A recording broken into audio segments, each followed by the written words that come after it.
Six on your Apeezy, looking like Weezy. Haven't seen. All right, everybody, welcome back to another edition of the 1 a.m. podcast. I'm Rashad Milligan, joined here today by my co-host RB Mo, and coming back after a week off, we got Jelani in the building. Fellas, how y'all feeling?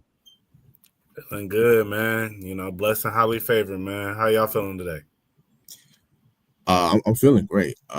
Unfortunately, for the visual viewers, this episode right here, you're not gonna see my beautiful face due to technical issues. But going forward, I will be back looking as pretty as ever for your eyes. But for the audio listeners, you sit back and relax, enjoy the show.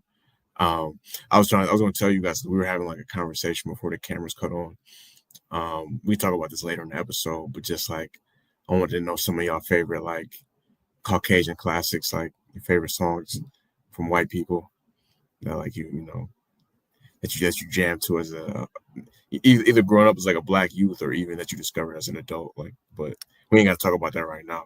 Well, we could get a little bit into it. I know. All right, Sins Not Tragedies. That's by Chemical Romance.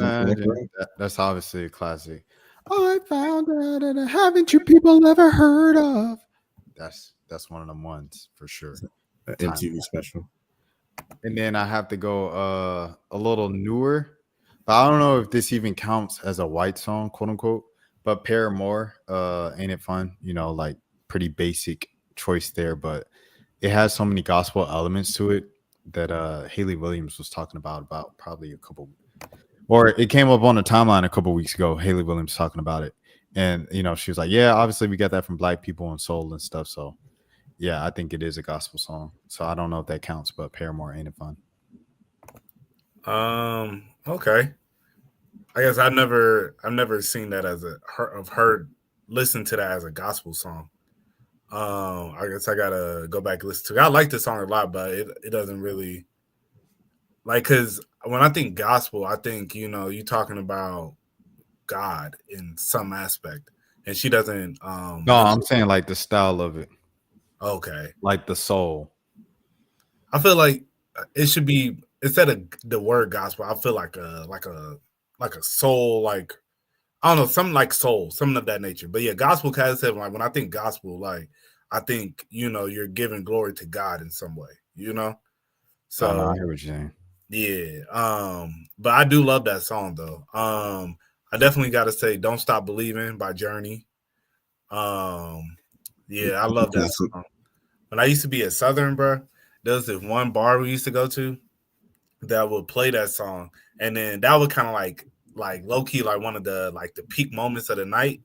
And it, so when the beat dropped for the song, cause you'd be sitting there like, it was a crowded room, and everybody singing with each other. And then when the beat dropped, they used to have the smoke come down from the ceiling, and it'll be like blowing, bro. And so it'll be like smoky, so you can't really see. And then you just jump and you're like, "Don't stop believing," bro. It was peak moment, bro. But yeah, I love that. And then not to cut you, I remember they played that at our for some reason that song, like, how I don't know why this is, but like sometimes like an old song will like it'll like kind of like it happens with TikTok now, where like an older song will go viral with like a newer generation, like how like Young LA Ain't I just went viral with the kids like recently. So for some reason when we was in 8th grade, even though TikTok wasn't a thing, like at our middle school, Don't Stop Believing became like a random song that like kids at our school knew. So they played that song at our 8th grade dance.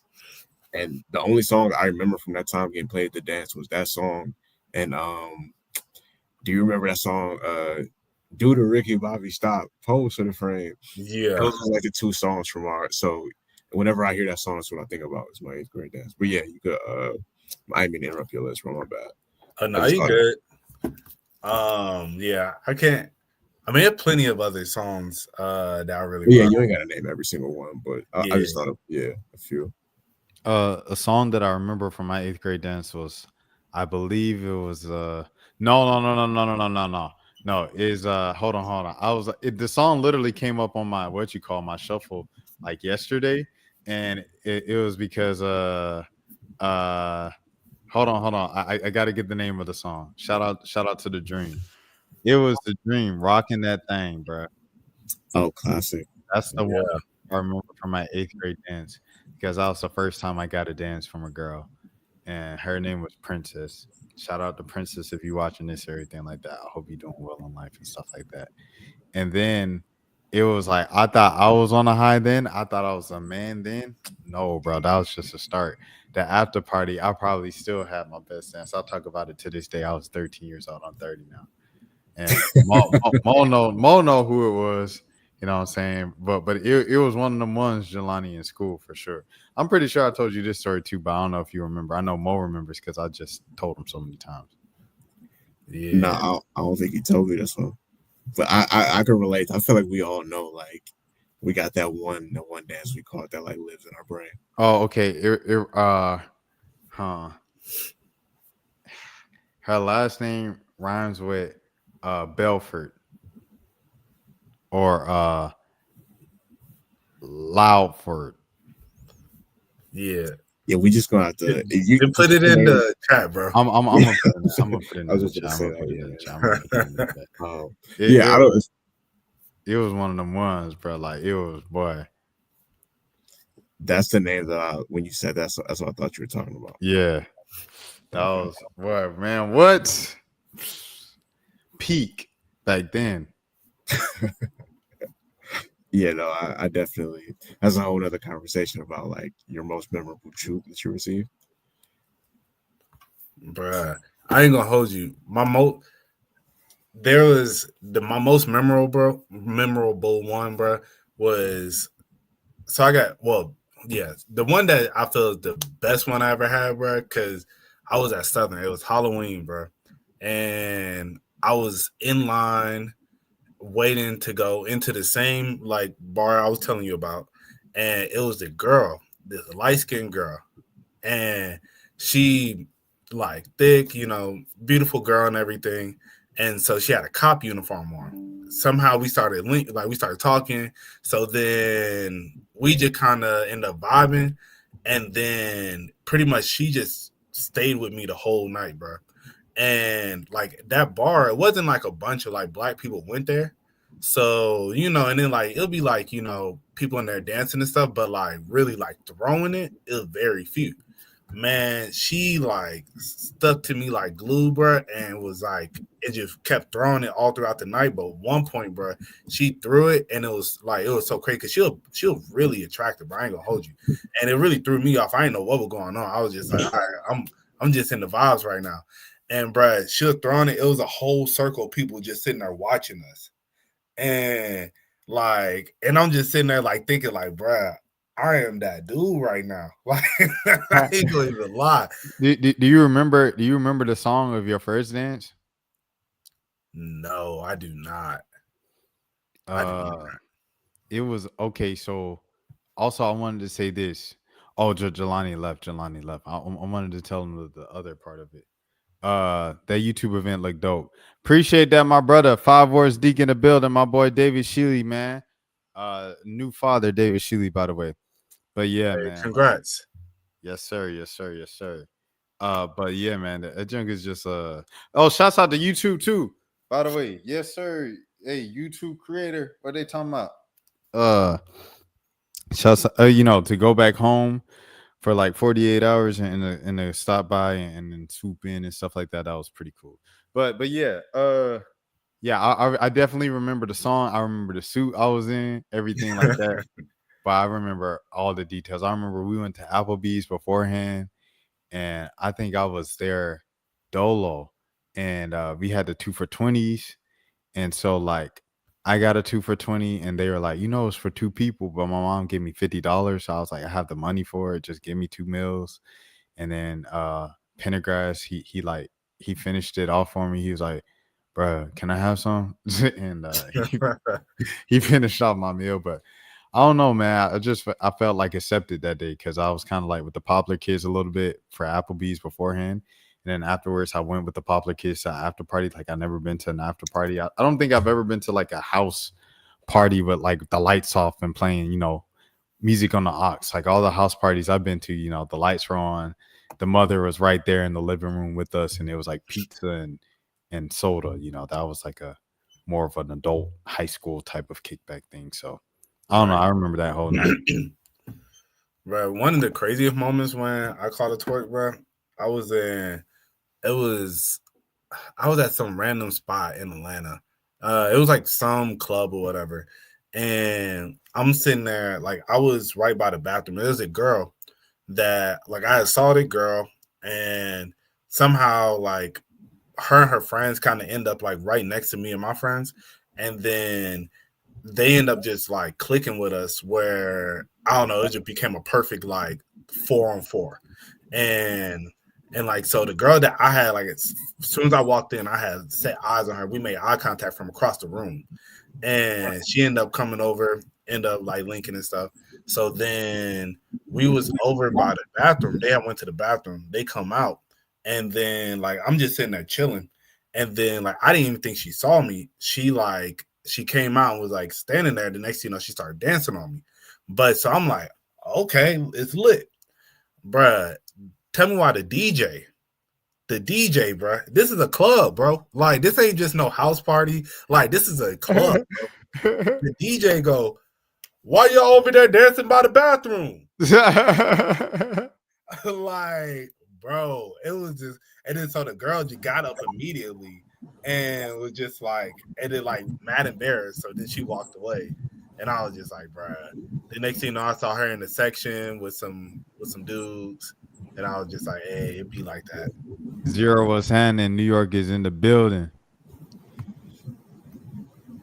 But Yeah, I was having some technical issues. Are we live? Like Ray J said? Yeah, we are live. We are live. All right, my bad, bro. I wanted to say this too, Jelani, when you were going, like, all right, so that Monday, that following Monday, we were all on the bus because she rode my bus, and then she was like, "Oh yeah, I don't even remember what happened. I just remember I danced on every boy in that room." And then, I told my boy or whatever, of course, all weekend, geeked up. I'm telling him the story over and over and over. He ain't believe me. So then he goes, "Oh, you danced on my boy Rashad?" And I was like, "Oh my gosh." And she's like, "I did."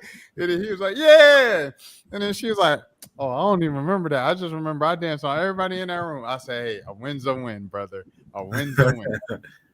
Oh yeah, at that point, no, you good, you good. No, I literally, I mean, I had like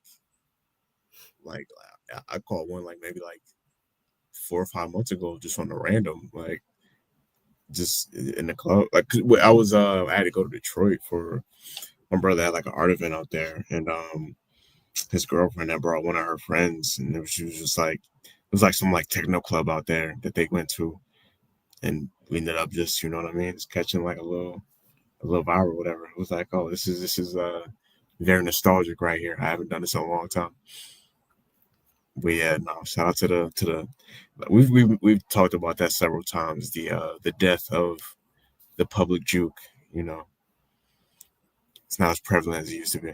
No, it's like you say, it's crazy that happened to you, like you said, randomly in Detroit, like a few months ago, because like you said, and like kind of the stories that Mo was telling, a lot of this stuff happened like at least a year ago. You know what I'm saying? So that's just what it is, man. And Mo, man, I want to ask you, like it's been a year for you for sure, Jelani has experiences and everything like that. But I want to ask you, you coming up on a whole year of like just like huge life changes, everything like that,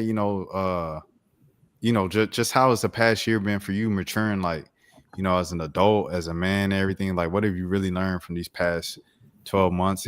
And did you see yourself being where you are today 12 months ago? Definitely not. I feel like, a lot of definitely have matured a lot. And in the sense of, I think it was a lot of changes that I needed to make in the sense of me being more focused, taking a step back from, I think, one big thing that I was, to be honest, like that took a lot of my focus unnecessarily was women, and I think, I'm at a place in my life where I'm like, that's on the back burner right now. And it's interesting. I talk with people about that, like saying that I'm just taking a break from women and stuff, and it's just people don't really want to hear that. They always be like, I mean, you can find somebody. It's like, well, I'm working on myself right now. Well, I mean, you can still find somebody, that like, this, that, and the other, and it'd be like, nah, like. I think let me just work on myself independently right now instead of trying to put that time and effort into somebody else. Because I think, just to be honest, a lot of people they're not really comfortable being alone, and I think, I was in a long-term relationship for a good minute. So I think that was something that for myself, I wasn't really as comfortable being alone. 'Cause I was used to being with somebody like us, like being in a relationship for 5+ years and living together for like 4 of them, So you do kind of get used to it. But at the same time, I think I'm at a place where now I'm like, man, it's like women gonna come and go. I think I've really just realized, and I was already kind of realizing that last year, but then I think, over the last year, it really just locked in, like, all this stuff gonna come and go. It don't really matter. It's just all like you might as well get yourself to where you want to be. But yeah, man. Yeah, I just feel, definitely more locked in with God. That's another big thing that I would definitely say over the last year has solidified more my relationship with God, and like reading the Bible more, and I listen to more sermons, and it's interesting, like now, like I listen to sermons like a lot of people listen to podcasts. If I can find like a good pastor that preaches, I'll like just sit there and listen to it. And it gives me a very good understanding of a lot of different scenarios in the Bible to be able to talk with people about. And, I do the Bible studies with Ephraim, every week, where it'd be like me, him, and like some of his friends and whatnot.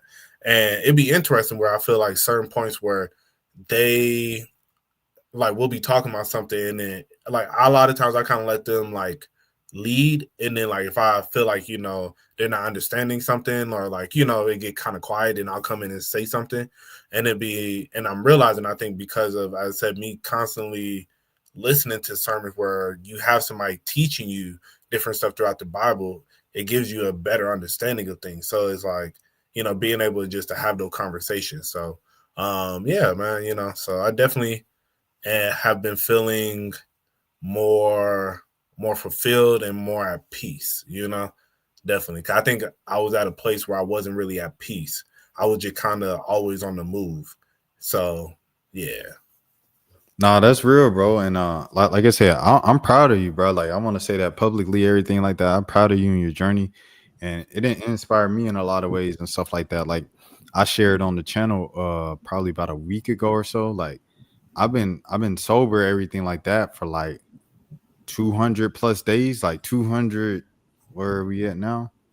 225 days. So you know what I'm saying? Like me along my journey, with the struggles that I've had, you know what I'm saying? Like you say, woman, lust, and all of these things that I've had since I was 15. I'm 30. That's half of my life.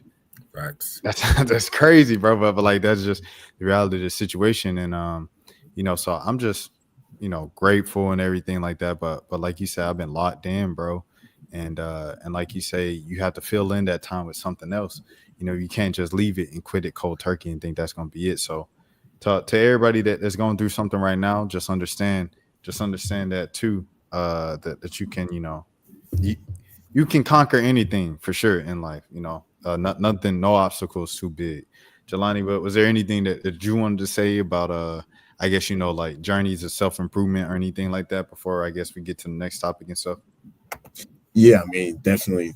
First off, just salute to both of y'all on like everything that y'all got going on. I know both of y'all, like within the last year, have relocated to different areas. I mean, Rashad, you moved out to a whole different state, you know what I mean? And got yourself established out there, and Mo, you in a different area of the state we were from, and you got yourself. So yeah, just salute to both of y'all first off on that.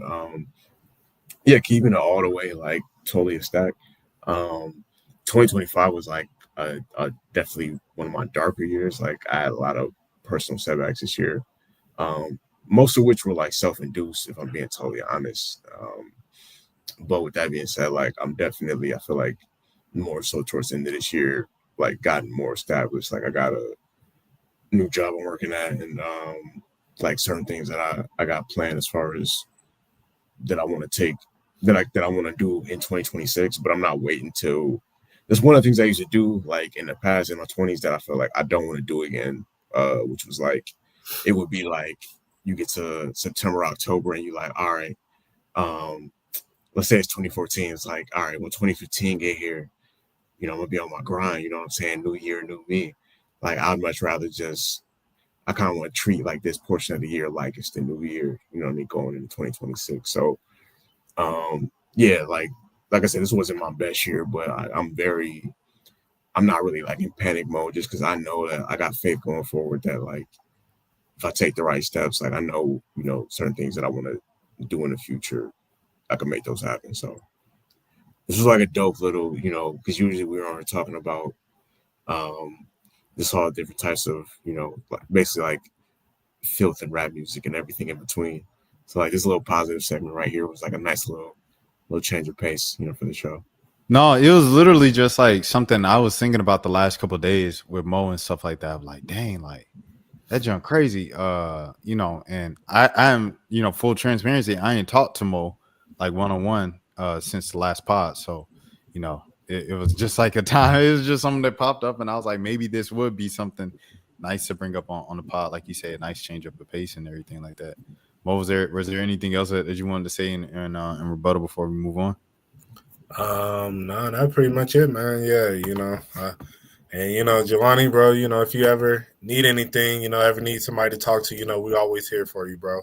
So, Yes, and you said like it ain't no point. I remember last year I was talking to my homeboy Ephraim, and I was saying it was something that I wanted to do that I was like,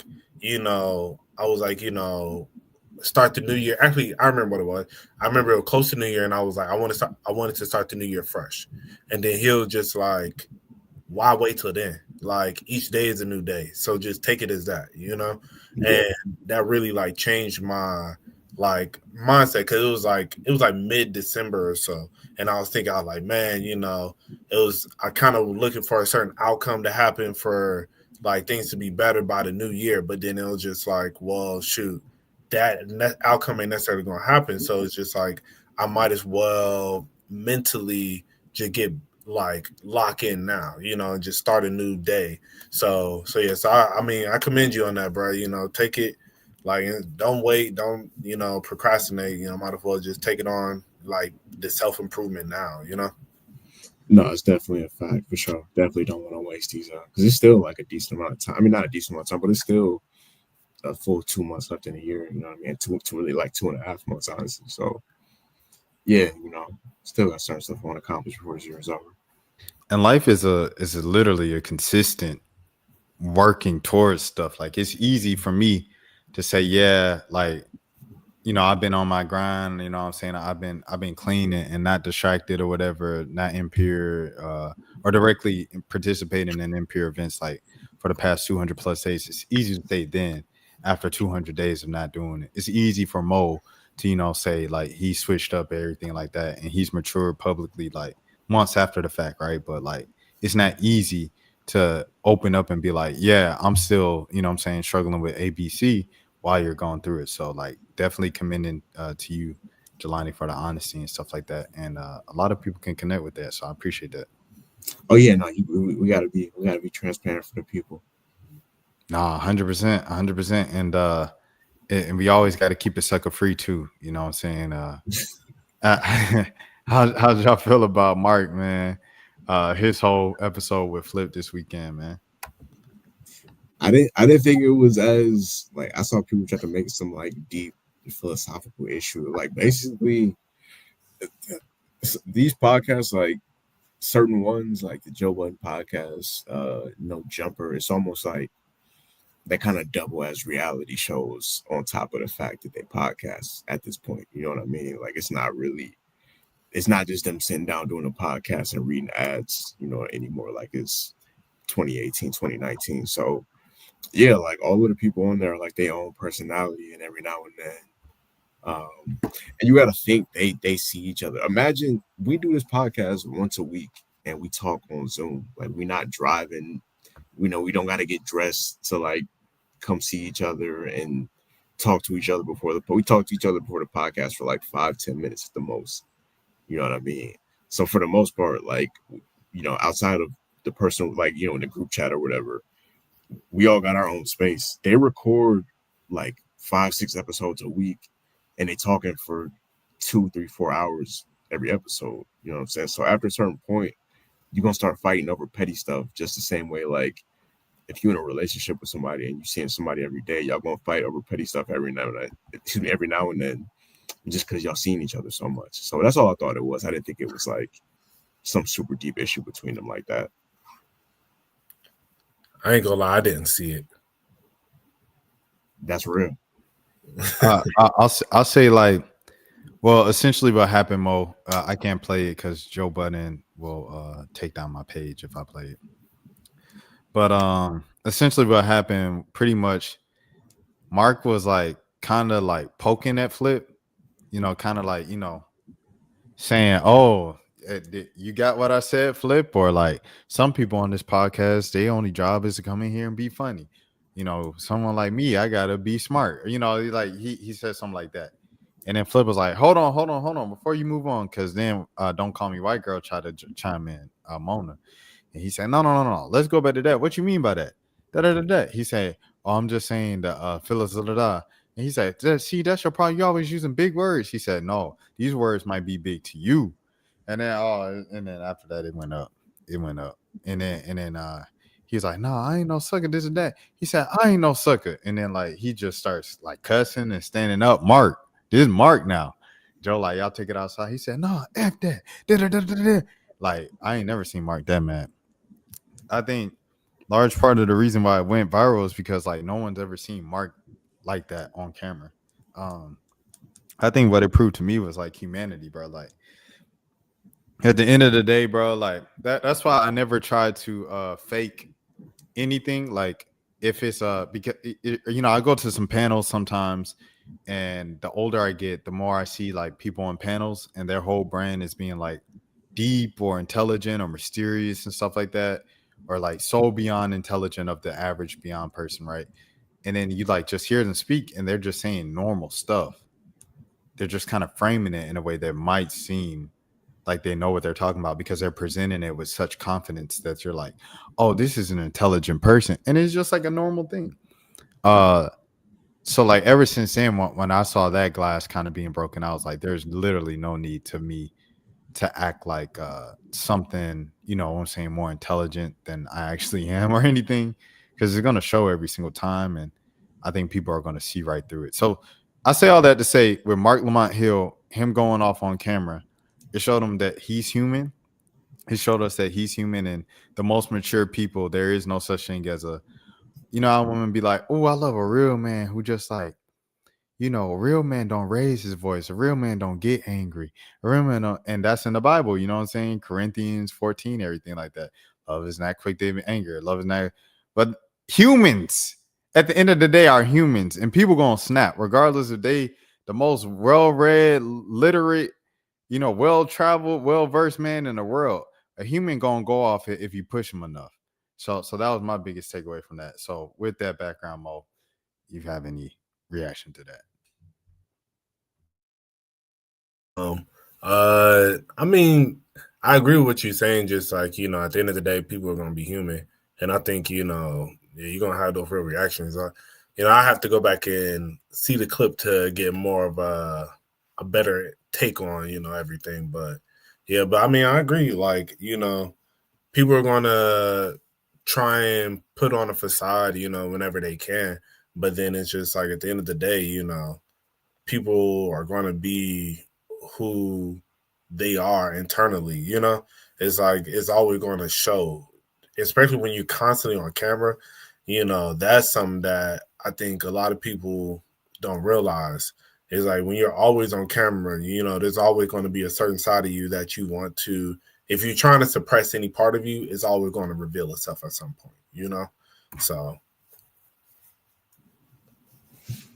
Yeah, I need to bring back celebrity death match and have Queens Flip versus Mark. Nah, they definitely need to box it out or slap or something. Like I feel like some beefs get to the point where they just need to let it out physically and everything. But man, one thing real quick, I'm oh, my bad. yeah. I would say I think there's nothing wrong with if like putting on some gloves and then boxing your homeboy. If you really feel that type of way, I think there's nothing wrong with that. With people, because I think sometimes it can be healthy, and especially like if y'all at that point where it's like you really want to fight this person, but it's like sometimes it's just like, man, as long as you have people there to kind of mediate everything to where it don't get like crazy, it's like, hey, I don't know. I think that should be more normalized. I think a lot of times people try to avoid and be like, let's just be, just be friends, and it don't need to be all that. And it's like, no, sometimes, ain't no wrong with people duking it out every now and then. It's like doesn't mean y'all got to beef even further after that. I think sometimes it's like, all right, we got our fair one in. Let's keep it pushing. All right, so I wish that people that had issues with each other would fight each other more. Like instead of shooting each other, I want that to happen. But I'm gonna be totally honest with you. I get what you're saying. Like I feel like that more so. Like maybe when I feel like it can still happen if that's your close homie. But I feel like at this point, it's like if we reach the point where we gotta fight, bro, we might just go our separate ways, dog. Like I ain't even trying to. Because it gets harder, like once you get to be like over 30, 35, like it's harder to recover from fighting somebody than it would be like when you 18, 19, like them bruises don't really heal as fast as they used to. Like imagine going to your job the next day and you got a black eye and you gotta explain to them like, yeah, me and my homies we caught a quick 30 seconds in the backyard real quick. But on principle, though, I do agree with you, though. Like, I don't think there is anything wrong with it because sometimes it does reach that point where it's like you don't want to keep disrespecting. You don't want the disrespect to reach to a certain point verbally, to where y'all can't come back from. So, like, I do think sometimes like there is a point where it's like that might be the only option. If you want to keep the friendship, sometimes. Yeah, I think as friends, bro, like it's very difficult to come back from a fight. Like Jelani said, I know a lot of people in college are like their best friend. They fought them in childhood, and then they grew up to become friends. And they like some people even argue like you're not even real friends with your friends until y'all have fought in before, like some type of physical altercation, like slapbox, whatever the case might be. Uh, I mean, like I said, I think at this point, like Jelani was saying, it's always gonna be some type of kind of awkward, you know what I'm saying, thing there after y'all fight, because it's like y'all gonna have this kind of like thing that y'all remember for the rest of the relationship there. Like, yeah, we put on gloves and like we boxed, like, you know what I'm saying? That's how I feel about it. No, I feel that. I mean, I definitely feel now you shouldn't allow anybody to get you that angry if you're Because I ask you this, Mo. Mhm. Have you had, since you were 28, had to put on gloves to box your homie and to come to a resolution with your homie? And that put on boxing gloves just out of like, oh, we curious about fighting, who fight better, this or that. Like, no, y'all had a problem and y'all put on boxing gloves to solve it. No, I mean I haven't had any issues with any of my friends like since that age. But I mean that's why I was saying like I agree with you. Like if you're like 30, then I mean it really ain't much. Cause I think now if I'm at the point where I want to fight you, it's like, yeah, that's a different, I don't know, that's a different mindset that I'm gonna be in at that point because I I don't really get upset like that about much. And so I think that for me, like, and I get where you say it being more of a younger thing, and that's why I say I do like feel like, yeah, when you're younger, and this is something that I felt for years, So, but yeah, like if you 30, yeah, then I get it. Like, yeah, you feel like you need to box your homeboy, then maybe y'all just need to go y'all separate ways. Cause if you feel that deep about it, then it can, I don't know. It is kind of a weird place. Cause I'm like me, I've always said that like I don't really care unless it affects my livelihood, my family, or my health. And if it don't like affect none of that, then I'm like, hey, it is what it is. So yes, I mean, I couldn't imagine any of my friends at this point wanting to really, really fight them. I think but at the same time, as I said, when you're younger, I do agree. Like, go ahead and throw the gloves on, man. Ain't nothing wrong with it. Yeah, nah, my bad, bro.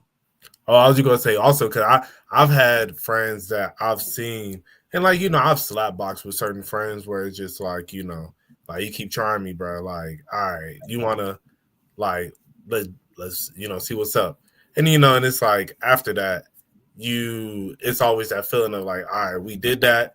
That respect is there for each other, and then now we just move on from it. But that's why I say it's also like how if you really at the point where you really want to hurt them, like where I'm like, I really want to hurt you, then it's like it's a little bit different as well. Like you got to think if like how deep do you really want to take it? Yeah, nah, at that point you might just want death or friendship. Yeah. No, for sure. I wanted to. I brought up this picture, of the super group and everything like that in the late '90s, early 2000s, and stuff like that, and the genre that is neo soul. Like I shouted out the day after D'Angelo passed. First of all, rest in peace to D'Angelo. God rest his soul. I talked about Nosa. Nosa is a music content creator, and she's the first person I thought of when I saw the news because a week prior she made a video that neo soul doesn't exist, and it was this thing of like how D'Angelo hated the term neo soul, how Erica Badu hated the term neo soul, and it was something that their manager came up with because he managed both of them at the same time, and he kind of wanted to give them a label to their side of R&B and soul and things of that sort. And it goes under the line of like the way black artists presented themselves, consciousness. You guys all know it because you're black, like you get it. If you know, you know. But for the listeners out there who might not know, and I think that's the perfect firsthand example of going back to like Mark Lamont Hill, of like people throwing this outside label and perspective on you of like, since Mark Lamont Hill speaks so well and he's so well read and he's intelligent, that he's so mature, he isn't quick to anger. He never gets angry. He's a real man. Hey, y'all need to be like Mark. Y'all need to be like Mark, ABC. And then Mark is pushed to the limit and he goes off and everybody's like, Mark Lamont Hill? I can't believe it. Da-da-da. He was acting like this. I never seen him get this mad. And I think it's the same thing with these neo soul artists. If you throw neo soul on them, a lot of times that could be, kind of go with the Hotep community of like, Peace King, you spreading sage and you talk about Ashe, and you always just so peaceful and you're grounded and you go and pray in the grass barefoot, all those things, right? And then at the end of the day, D'Angelo and Erica Badu was like, don't throw me in that. I don't know what that is, bro. I just make music. Y'all threw this label on me. Y'all painted me this as this picture and stuff like that. So I'm glad that D'Angelo said it and Erica Badu have said it while they were here, of just like, don't throw these labels, unfair labels, onto artists and people, bro. Like at the end of the day, we're just people. Yeah, no, I actually I was listening to D'Angelo Voodoo album earlier, just to like, just wanted to. I watched one of his performances the day he passed. I just wanted to. I already knew like the major D'Angelo songs, like, and I was pretty familiar with the Brown Sugar album, but I never listened to Voodoo front to back. I'll probably listen to like the first like 6-7 songs before. So yeah, definitely just want to say rest in peace, D'Angelo. But like there's a thing where people think like the quote unquote conscious rappers are like better people than the not, I guess, non-conscious rappers. I don't even like saying that phrase, but like they think that the the rappers that talk about like politics and government conspiracies and things like that are like superior morally, to the rappers that talk about selling drugs and shooting people or whatever. But a lot of times those be the rappers that like behind the scenes that, in real life, they still be messing with the groupies, they still be doing drugs, they still be, wilding out, doing whatever, still getting in fights at their concerts or whatever. It's just different clothing. Like even like looking at this picture, like Common was a gang member growing up, Black Thought, from the Roots was like, in the streets in Philly, like, even D'Angelo, a lot of his songs was not, I'm not gonna say a lot. I don't think that's fair, but like he had, songs about smoking weed and having sex and, a lot of his music. So, you know what I'm saying? It's not like I agree with that overall sentiment as far as the whole like neo soul label. It definitely was more so of a thing. Just whenever there's a movement, like the journalists need they need like a word to be able to define it. You know what I'm saying? It's like this whole thing of like SoundCloud rap. Like what is SoundCloud rap? Like that's not really a genre. It's just, a way for people to describe what was going on at that time. Or like in the early 90s when they had like, say it again? Blog era. Exactly. Like we weren't calling it in real time. Like in 2011, we weren't like, yo, this is the blog era right now. Like nobody, but eventually over time is what it became. So yeah, I think it's the same thing with neo soul. Yeah, I mean, I definitely agree with that. Is the just because somebody can be intelligent and conscious doesn't mean that they don't do other things on the side as well. So, I mean, I think just people tend to just attribute certain qualities to people just because of maybe a persona or maybe because of certain lyrics that you hear. Maybe they're not like actively promoting sex, money, and drugs, but at the same time a lot of those same people are still key users of sex, money, and drugs, and they just may not talk about it, or they talk about they want to serenade a woman and it sounds so poetic, but at the same time, they're using that to serenade a lot of different women, It's not like they just talking about they one wife or girlfriend or whatever, So yeah, I mean, people just like to take on, as I said, like just give those attributes to those people, and then like nobody said that this is how I am, and like y'all assume that. I want to give a shout out as well to Questlove again. Mo and I were talking about it on the what were we talking about it on the last live, Mo? About Questlove's game night, or was we just talking about that like individually? Individually. Okay, well, yeah. I want to give a shout out to Questlove. You see him right here in this picture. Like he was kind of the leader of like the entire thing. Like he's playing drums on everybody's album. Someone pointed it out yesterday on social media, and it was really crazy, really crazy. Oh dang, Questlove, he put out a no, that's an old video. That's an old video. I didn't know Questlove. Here it is. Here it is. I found the tweet. Questlove in there, like, and it's the Popeyes lady meme. These 4 albums were being recorded at the same time and in the same studio. Always fascinated me. I would love to be a fly 1998 buzzing around to hear all the magic being made. So you have Voodoo, you have Things Fall Apart from the Roots, you have Erykah Badu's Mama's, you know what I mean? And you can't Jelani. So what? You have comment. Oh, my bad, bro. My bad. Like, I get it now. My bad, bro. I'm forgetting the YouTube rules sometimes. Yeah, you good. Like water for chocolate. And I was listening to On and On earlier from America, about like Jelani. Like I just revisited a lot of like of the neo soul era, ironically and stuff, ever since D'Angelo passed. And just listen to Erykah Badu On and On. Like it's some songs like you don't even realize, you're like, oh, that's probably Questlove back there. And so I don't know. I want to give shout out to Questlove, bro, for like all he's meant for us, like people, music, being a musical genius and stuff. I also shouted out the story of Questlove waking up D'Angelo at 4 a.m. after listening to "Waking My Love" for the first time because he thought it was such a sucker punch to him. And so salute to Questlove, and make sure he gets his love and flowers while he's here. That's another thing I want to say, bro. This whole thing, because her said this, and shouts out to her. We just shouted out her a few episodes ago, probably about a month ago. But she said, yeah, these people don't get their flowers until it's too late. But that's a whole nother discussion for another day. Who didn't appreciate or give D'Angelo his flowers while he was here? That's what I want to say. I think people need to stop saying that when people send out tributes and say nice things about people when they die. Because who in the world was not honoring D'Angelo like the legend he was when he was on Earth breathing?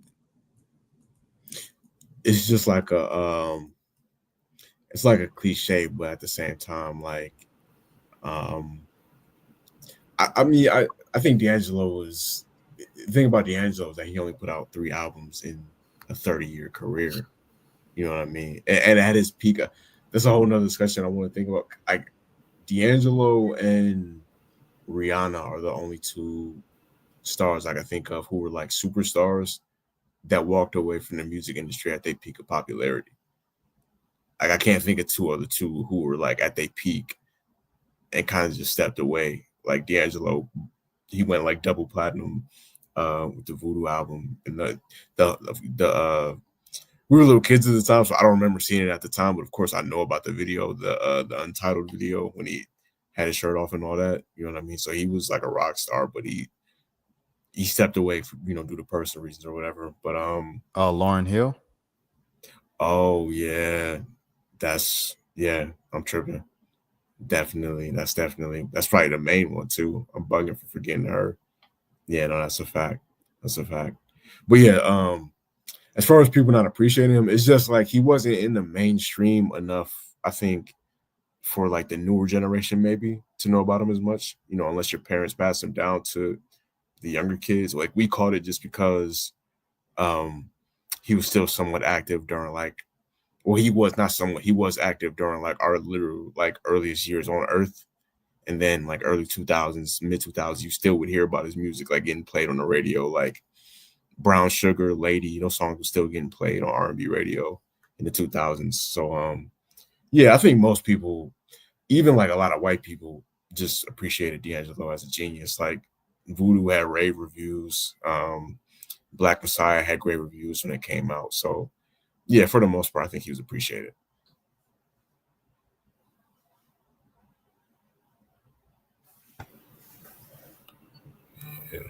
Yeah, no, I definitely agree with that, man. I feel like while he was here, a lot of people, I think a lot of people really respected who he was. So yeah, I feel like, people do be just kind of saying stuff like, man, they don't, they just be saying stuff like, yeah, like nobody gave them their flower while they was here and this and the other. But yeah, I think No one ever honored Stevie Wonder or Andre 3000. Like, what are you talking about? No, facts. And I think D'Angelo is somebody that, I mean, I guess people don't randomly just be like, you know what? I'm going to give a shout out to D'Angelo today.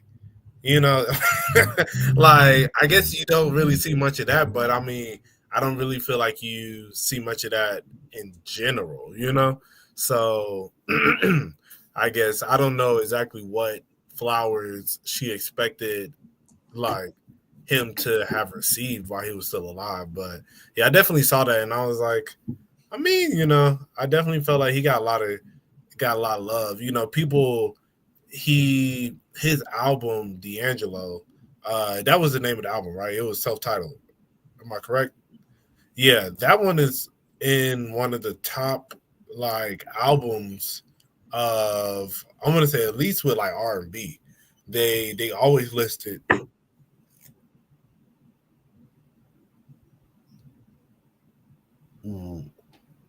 Well, his first album? I believe so. What's the album that has? I might be wrong. The one that he has. Um, the one song where he was like, had his shirt off and all that. He was like naked. Untitled. How does it feel? Oh yeah, it's a Voodoo album.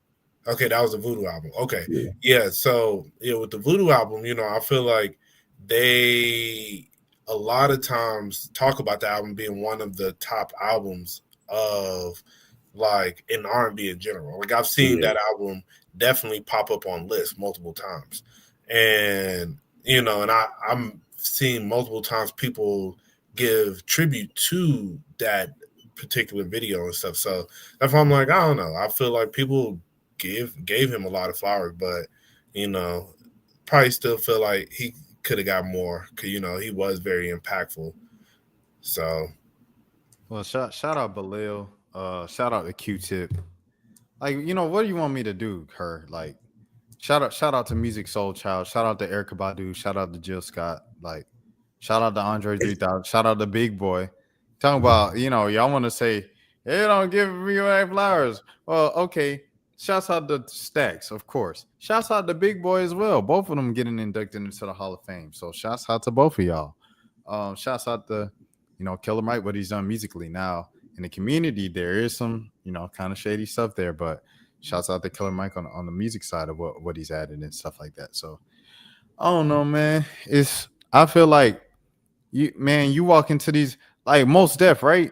People not talking about Most Def every day. If Most Def walks into a room, people, oh, it's Most Def, it's Most Def. They ain't going like, oh, it's Most Def again. And then something happened, God forbid, and people like, oh, Most Def, how dare we took you for granted. Like, no, bro, like it's certain celebrities and artists and stuff like that get treated like the icons they are in real time, especially people like D'Angelo, Balil, like the people who like were big in the 90s, 2000s and went away for 20 years because they don't use social media and they only pop out to do like 2 or 3 big festivals every year. Like that's what D'Angelo was doing since like 2014, 2015 when he came out with his last album and stuff. And it's just like every time he performed, it was like a big deal. Everybody came out screaming for him and one of them singing perform. We did verses. All the legendary people, D'Angelo refused to do his against somebody else. So it was just D'Angelo and friends, an event hosted officially by Versus. If that ain't giving somebody their flowers, bro, I don't know what is. Like, but this whole we don't give people their flowers while they can like, I think it's true for some people, but for a lot of these people, it's just not the case. Like, even Rich Homie started getting a lot of credit because time passed. Right before he passed away, he was starting to get a lot of that credit and was coming more and more relevant. He was on people's YouTube channel. They were talking about, man, you did this for me. He came on Duke's channel a couple weeks before he passed. And Duke was like, man, you meant this to me. I Show Speed, the biggest streamer in the world, came in and said, what's up to Rich Homie? Like, I felt like he received some of those flowers before he passed. And I don't know. I just think big celebrities and big time influential people do receive their flowers for this here, bro. I remember when DMX passed away. There was somebody that took footage inside the funeral or whatever of Swiss Beats giving a speech, and he was saying like he was saying something along the same lines of like, y'all wish DMX had got this type of love when he was alive. And I understand from his perspective, like that's his brother, he loves DMX, but I just kind of feel like, DMX was like, I'm pretty sure DMX was like universally loved, bro. Like even I've heard people who didn't even really like DMX's music be like, they've still acknowledged that he was a legend and that he had classic albums. You know what I'm saying? Like I don't know. I from his perspective, like I said, he can feel because that's his loved one, so it's different. But in general, like people like DMX or like D'Angelo, people of that stature, they usually get their love, while they're here. Yeah, but shout out. I'm sorry, Jelani, I didn't mean to cut you off. Oh no, you good, bro. I don't want to go too much into this because this is personal and family stuff. So I'm not going to go too much into it. Do I even want to touch this? Okay. I'm going to kind of breeze through it. Just acknowledge it. I was watching the Hot 97 interview that Layla did before her Gap Year tour anniversary with her Gap Year album anniversary with who's Colin Kaepernick's girlfriend? Nessa. Shout out to Nessa. Appreciate that, Jelani. With Nessa. And Nessa, you know, I could tell by the questions that she didn't know much about Layla beforehand. And so, you know, when you kind of don't know enough about someone like a Layla, you kind of lean a little into the Mos Def questions. Most people that interview Layla kind of stay away from that. I remember Angela Yee, she leaned into it, but that was just because she knew Layla since she was a kid. And Layla just got to a point where she was just like, yeah, people always ask me about my dad, but my mom was really the one there doing this and that. And then, you know, Nessa was like, well, because he's a celebrity and this and that. But it's like, no, he's not just a celebrity. Like, Mos Def is one of the best rappers ever to ever walk the planet. Like, it's a big deal, Mos Def. Like, if Mos Def walked into a room, people be like, y'all seen Mos Def? Like, that's how legendary he is. People know him by like 3 names. His real name, Mos Def, and Yasin Bey. Like, he's one of them, Black Star. Like, you know what I mean? Like, the whole thing, the whole nine. So it's just like, I don't know. I thought that was interesting that she kind of reacted like that. But then again, like, that's her. Like, that's personal, family, and everything like that. And if she said mom was the one that was there from the jump and has been there every day for her, and then she didn't kind of mention something else, and you know, that's their business. That's what's going on. But I don't know. I just thought that was an interesting kind of little read between the lines moment. I mean, yeah, you gotta think she probably been getting compared to everything she did to her dad for like her whole life, basically, especially being a rapper, you know what I'm saying? So after a certain point, it's like, you know, I haven't listened to her music like that, but I've heard people that she like, it ain't got nothing to do with her dad. Well, actually, I've heard some of her songs. Yeah, I have heard some of her songs. I think she is nice and ain't got nothing to do with her dad. So from her perspective, it's like, all right, we get it. You know, I'm Mos Def's shop. Like, it's almost like Janet Jackson made great music outside of the fact that she was Michael Jackson's sister. Like, she just obviously that played a big part in her success as far as like getting the notoriety initially. But like, you know, after a certain point, you can't just go on stage and be like, yo, I'm Michael Jackson's sister, cheer for me. Same with her being Mos Def's daughter. Like, she can't just go in the booth and be like, all right, now I'm Mos's daughter and make, you know, 16 songs just talking about that. So yeah, I get where she's coming from. No, facts. Yeah. Yo, real quick, did y'all see that Atlanta canceled YoungBoy show on Saturday? Yeah.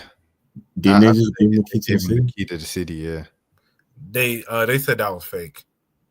No, they said it was from Fulton County. They tried to cover it up. Even though wasn't Andre Dickens on the stage when they gave it to him? I didn't see him on the stage. Nah, hold on. Let me do my Googles real quick. Yeah. Let me see. Fulton County NBA. I think it really just sounded like it was a response to the backlash that they got for honoring him. Okay, Andre Dickens was indeed not on the stage. This is all people from Fulton County. These all Fulton County people on the stage with him. Shout out to I believe this Marvin Arrington Jr. You know, his dad, Marvin Arrington Sr., one of the kind of like people who built Atlanta to what it is and stuff like that. You know, legend, and his son is carrying the torch of working in public service behind his late father. But yeah, these are all Fulton County people. These ain't no city of Atlanta folks. Yeah, I wonder why they even gave him. Why is Fulton County giving YoungBoy? Yeah, like it don't even like that didn't even make sense. It wasn't like he's been on a tour and like every city he touched down and been like, you know, we got to honor YoungBoy. It was just like, why?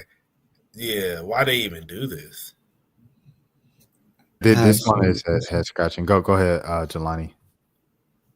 No, I was just saying I have so many questions, man. Like, why did? Because I saw the headline earlier, but so that I know he performed. By the way, I just got a random ass story to tell y'all. I mean, it's not like super eventful, but like I'm at the court like randomly. Um, like I work basically the way my schedule is. I'm free during the daytime a lot of the days, so like I'll go to like shoot, in the park, shoot basketball or whatever. I guess some kids was like skipping school, like they was in high school or whatever.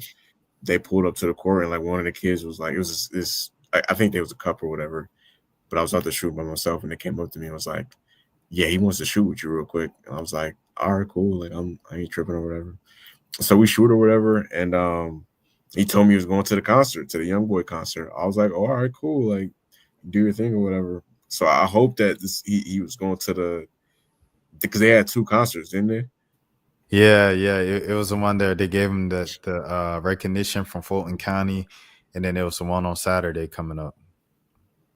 Yeah, so I guess I think he might have he said he was going to the one that night, but that's whack for anybody that was because I know that had to be one of his bigger shows. This one, this Atlanta show coming up for sure. 100%. Like probably the second. Oh no, I mean I don't know. Like yeah, I have no idea outside of Louisiana where like Young Boy's most fans would come from. But yeah, Atlanta probably is up there for sure. Probably Louisiana, Texas. Arizona? Would you say Arizona? Like that. They got a lot of Mexicans. I mean, I don't know if Arizona. I mean, yeah, they do. I don't know if Arizona is like what I think it states with a lot of Mexicans. I don't. I mean, yeah, I guess they do. Well, also, beyond Mexicans, beyond Mexicans. Shout out to all the Mexicans, by the way. Forget ICE, you know what I'm saying? I'm standing with all my Hispanic homies in solidarity for sure. I want to say this. Uh, the Phoenix Suns, bro. The Phoenix Suns got Nevada lit. Like they made that like a billboard, like one of his biggest songs. The Phoenix That's Suns. why I thought you was gonna say the state of Nevada.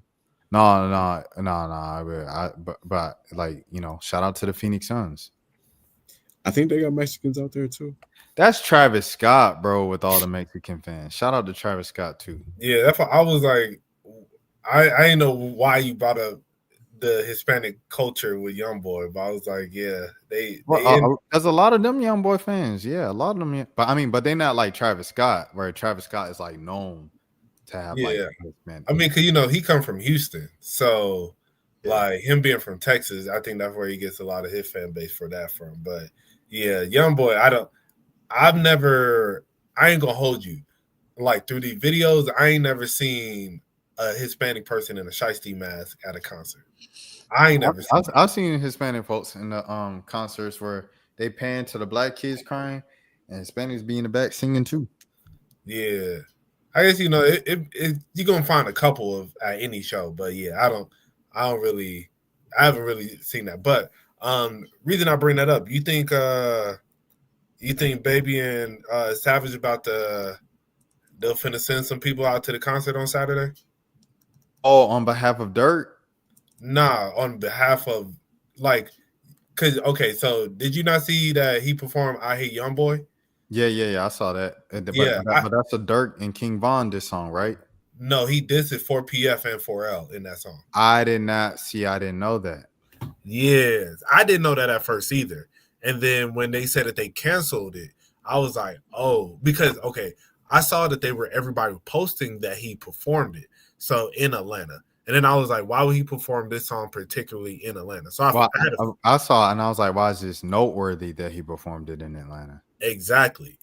So because they said they performed it as if it was, they brought it up as if like he wasn't really performing it everywhere else. It was like, so, and then once they canceled the show, I was like, okay, let me look up to see what he's talking about in here. And yeah, this is Gucci, 21 and Lil Baby. Oh, he wildin'. Yeah. So I wonder, because they don't even have to send nobody, just to be real, like, because he said 4PF and 4L. He didn't it's like just saying those particular things, you're gonna have people in the city of Atlanta that's gonna ride on that principle alone, you know? So I think it's more so, you look at what's going on with Doug directly of him doing all these community shows and stuff like that, like and kind of like the whole aftermath of the YSL trial. They want nothing to do any rapper that bring anything up with anything, any clicks, anything that could be close to a game that could start some issue. They shutting that down expeditiously. That's what Fanny said. And this honor is coming from Fulton County. Fulton County shut it down. The same power that same hand that giveth, same hand that taketh. right. No, facts. Yeah, I definitely agree with that. I mean, as I said, I feel 4PF and 4L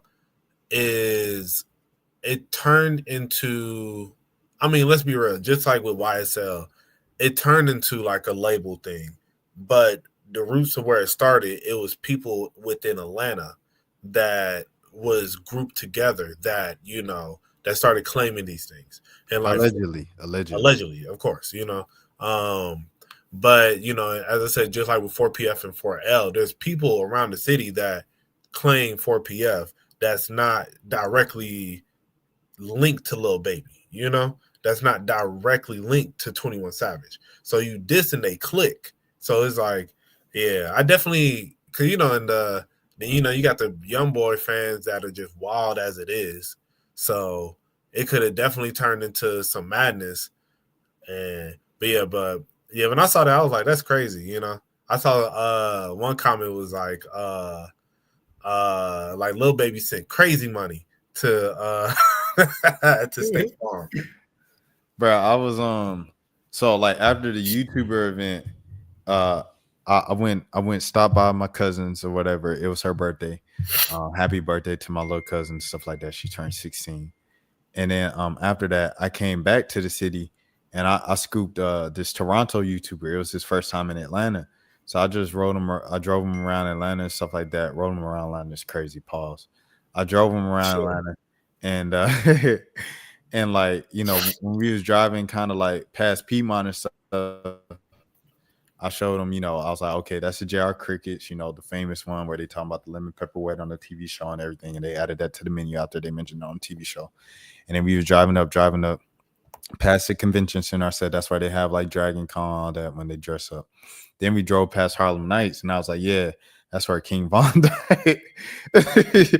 And like, it's crazy like how intertwined even like I said, Dirk and Von were like have become intertwined with Atlanta and stuff like that. Because once they blew up, both of them moved down here, and both of them were over there. And this where Von took his last breath. So that's why I was like, initial reaction was like, oh, because it's a Von and Dirk thing, and they got people down here. But nah, that's crazy.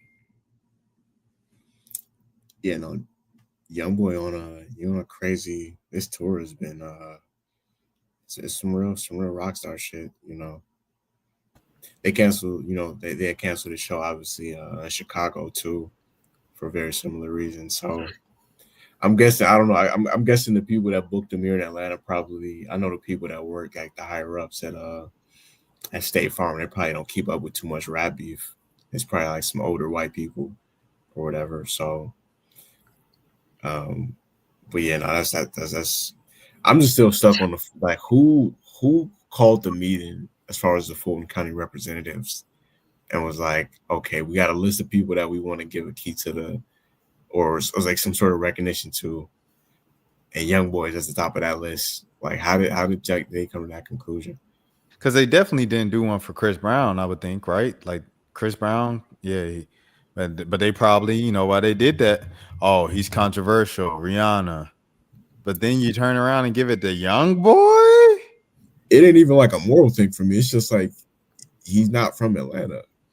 Well, I mean, but the tour is a big deal. Like I feel like this tour and Breezy Bowl, the two biggest like kind of tours in Black people world right now. And I mean, Cardi's on tour right now, but I think Young Boy and Breezy Bowl is the two biggest Black tours right now. They didn't give Kendrick the key. Kendrick didn't get a reaction. He didn't get a thing. I don't think so. Nah, I'm pretty sure Kendrick. They don't just give No. out keys to the city to just because you got a tour in the city, bro. Well, That's no, not if you have an impactful one, like, because Young Boys is like a specific demographic. It's like Young Boy has the youth in a chokehold the way that like an artist hasn't had in a long time on the youth. Like kind of Playboy Cardi, Like that would have made more sense, but I Can you mean, show me more examples of impactful concerts, just tours where they are giving out keys to the city? yeah, I was at two. I was at two. The some of the last two, it was Sierra, but they gave it to Sierra. Obviously, she's from Atlanta, and she's 20 years in legacy act. And then Frankie Beverly. Frankie Beverly ain't from Atlanta, but it was an impactful big tour because it Bruh, was his last tour. bruh, Sierra and Frankie Beverly, bruh, it's nowhere near. I'm saying like just these are legacy tours, bro. I'm saying like just a normal, because yeah, this is a big tour. This is a big tour, but yet again, there's a lot of artists that have had very significant impacts like impactful tours like this over the years, and they didn't receive a key to the city. Well, this wasn't like you got to think this is his first one out. You know what I'm saying? Off of house arrest, everything like that. Like he, what I'm saying, blew up on house arrest, blew up while he was in prison. So it's different. Like this is like if Chief Keef in 2025 went on an arena tour fresh off of I Don't Like and Love Sosa and off of house arrest, they would have did the same thing, I think. No, they wouldn't, bro. Bro, like what has Young Boy done to deserve the key to the city, bro? Like this isn't. I'm just saying, like, there's nobody. Like, it'd be different if with what you saying, and then they gave it to Kendrick, who is the first rapper to ever do an arena tour. Then yeah, Stadium. like that would like I would be like, bro, that is justified. Right. Like that would make sense. But Young Boy, because you just got off a house arrest, because you were running from the cops, because you be taking drugs all the time, because you didn't like. Yeah, Like no. I mean, I ain't gonna lie. Like I said, like it's puzzling to me too. Like I'm not gonna lie and say like I get it all the way, but I was just giving some reasons why they might do it. true. I feel like if anything, I ain't gonna hold you. Maybe his representation called and maybe like I don't even know how you make that call, but that would be the only thing to me personally that would make sense. Whereas like the representation reached out to the city of Atlanta, and then with them knowing that he finna diss them and have this moment, but like they know that he finna do this, but maybe the Fulton County don't know it, but it's just like talking to them to try and I don't know, like that would be the only thing that makes sense. It's like, yo, we got this impactful thing, like, is there a way we can get like, yeah, we'd love to give them the key to the city. I think that would be a good look. The youth love us. I don't know if any of those people are running for re-election within city council or, whatever for their county, so maybe because we are in an election year, correct? So maybe this is the impact that they thought it would have. It's like this is how we get the youth, you know. But I don't know, bro. This Yeah, is just this is pretty bad. I'm not gonna lie. It's like it's just pretty bad. Like it's not much. Like I was thinking, okay, YouTube, like in terms of black artists, like he might be probably. I have no clue how high you be because a lot of black artists are really successful, but he's probably one of the higher black artists on the all-time like YouTube views list. yeah. This is just crazy, bro. But I think it is crazy that they canceled the show though on Saturday because I would not have expected that, but I do feel. Did you see that one video of that dude getting jumped after he said "Free Dirk"? No. I mean, I've heard about people getting jumped, and I think one dude he was found with a firearm at the show. Like, I'm like, how did he get that in an arena? Like the security there, they won't let you in with a water bottle. How did you get in with the whole firearm? But yeah, no, I didn't see that. No, I didn't hear about that. I didn't know somebody got in with a gun. Oh, Yeah, but I did see a video of Not somebody like, saying, yeah, please, please, please. I gotta stop saying that, please. "Oh, my bad." But yeah, like yeah, I didn't know that somebody got in with that. But I will say seeing the person who got jumped for saying free Dirk and then like going from there, I think definitely that is something, I can see that turning into more of a thing with him probably performing the second time around. And now there's going to be people outside, because they know that like this was unexpected, but now they know what type of time he on. So, like, I don't think they would touch him because I think he has enough security, but I think it'll be enough after effect. So if it came down to like a civil war and you had to pledge your allegiance to one side or the other, are you team Dirk, or are you team OTF, or are you team 4K Train? Are you with the green flag activity, or are you on phone them? Always on phone him, only the family. All right, that's a bet. Just to balance things out, I'm gonna join 4K Train to keep things fair. I'm definitely team 30-year-olds, man. Team 30-year-olds, bro. Hey, Dirk is 30. I was thinking that when I was about to say it, I was like, oh man, I know Dirk is probably about our age because he Dirk popped is off. older than us. That's crazy. Dirk too old for this. I mean, Dirk. I mean, Dirk ain't really actively, involved in it currently. Yeah, he can't. He's locked Yeah. up. I mean, I think I'm gonna be real. I think he been kind of chilling off it because he got hit get back. So Allegedly. yeah, allegedly. I mean, yeah. So, but Trap free to that the man. Mo. Free Dirk. I was always a big Dirk fan personally. Oh yeah, ever since I like Dirk back in like I say really when This Ain't What You Want came out. Like that was probably the first, and then from there I kind of went back and to like his 2012 stuff, like I was up and all that stuff. So yeah, no, definitely. Dirk had a crazy career. Like when you like, cause he wasn't even for him to be as big of a star as he became. Like when that Chicago stuff first started to pop off, he was probably like maybe like the fifth or sixth biggest rapper out of that whole movement. Like at the time, like he wasn't obviously Chief Keef was number one, but Lil Reese was bigger than him around that time. Lil Bibby, I feel like was bigger than him. I feel like Lil Herb was bigger than him around that time, and then eventually Dirk ended up becoming. At one point, you could say like 2020, 2021, Dirk was like the biggest rapper in rap around that time, or like one of, like him and Lil Baby at one point. Yeah, not for sure. And they released a mixtape at the height of it, and no one really cared. I remember when Which is like crazy. Polo G was calling himself the GOAT, and like his fans were going along with it. That was like, why did people let that happen, bro? I mean, Bro, he had a moment, bro. I was gonna say, yeah. Yeah, that tape that he had, went crazy, bro. And then when At your party. and then it was the one after that. But Oh, okay. yeah, the one after that, I think that got a lot of like. Even if you listen to it now, it's still a really good tape. And then also you said that nobody cared. People definitely cared about that Lil Baby and Dirk album, bro.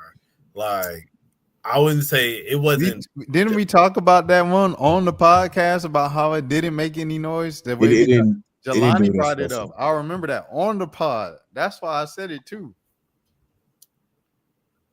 I mean, I think it may not have because when you say like nobody cared, I think in the sense of like people cared and they listened. I don't think it had the impact that they expected it, but it definitely like people were very like they anticipated it and like people listened to it for sure. But as I said, like did it have the impact that we expected with those two big artists? I don't think so. But it's like there are definitely a couple songs on there that did kind of go off. With Hats Off, There was another song I can remember. Voice of the hero. How It Feels. Yeah, like I think both of those songs still, and then Make It Out. Yeah, so I think they had 3 songs that for sure, like that for that year for 2021 that still kind of did its thing.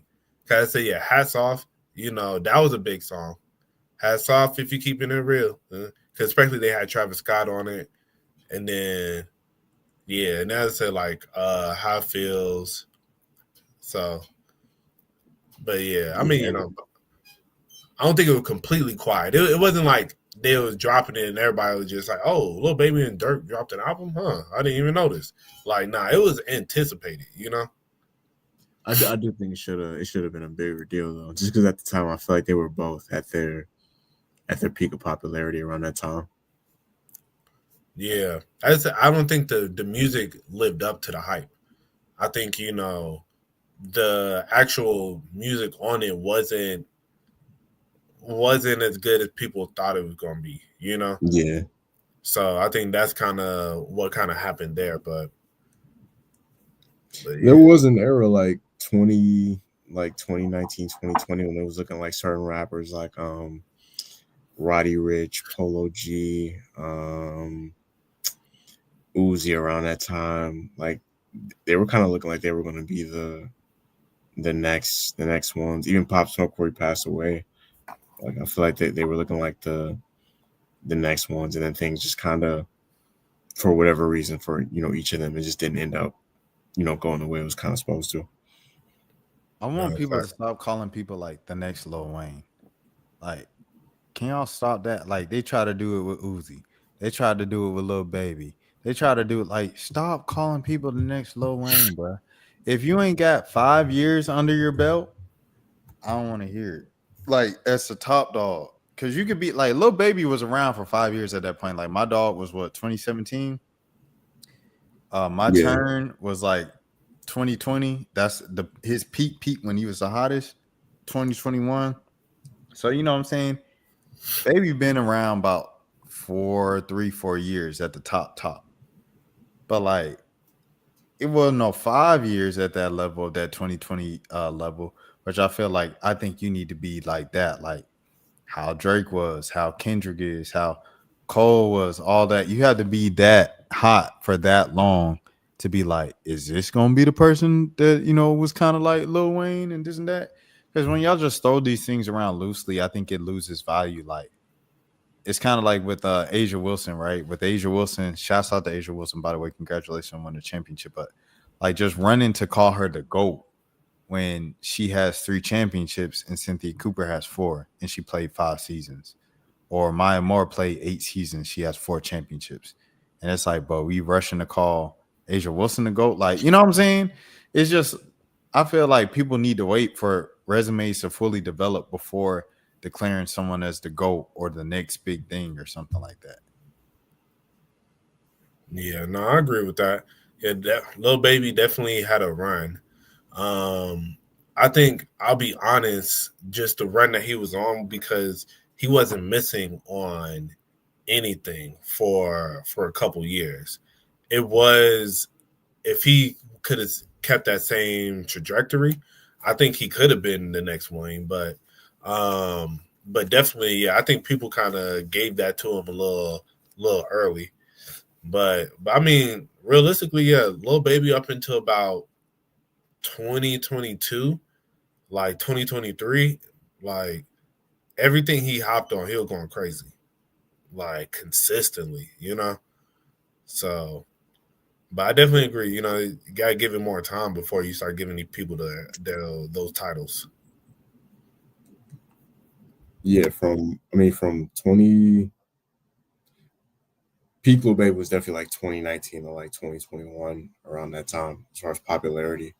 Um, but the reason why nobody could ever be the next Lil Wayne, one, just because of like his rapping style was it was so unique and he could switch his style up so many different times. Like it's just not fair to compare another rapper to him. But also like Wayne came up during an era when you could drop like 12 mixtapes a year. and just rap over other people's instrumentals and not get it cleared and just put it on the internet. That's not really a thing no more. So it's like you can't even have the level of productivity that Wayne had around that time just because of the way that the music industry is structured now compared to what it used to be. Caribou was listening like, amen. Shout out to Caribou, bro. Free Kara as well from her deal and free her from the shackles of Lil Yachty, you know. I want to ask y'all if y'all think Young Thug will ever forgive Gunna, bro. I mean, not forgive him, but will they ever be cool again? I think they will. I mean, I think over time, because I mean, you listen to it, he just said he just really hurt. You know, he's like, bro, you never. Because realistically, if when he got out of jail and Gunna just reached out to him, we wouldn't be here.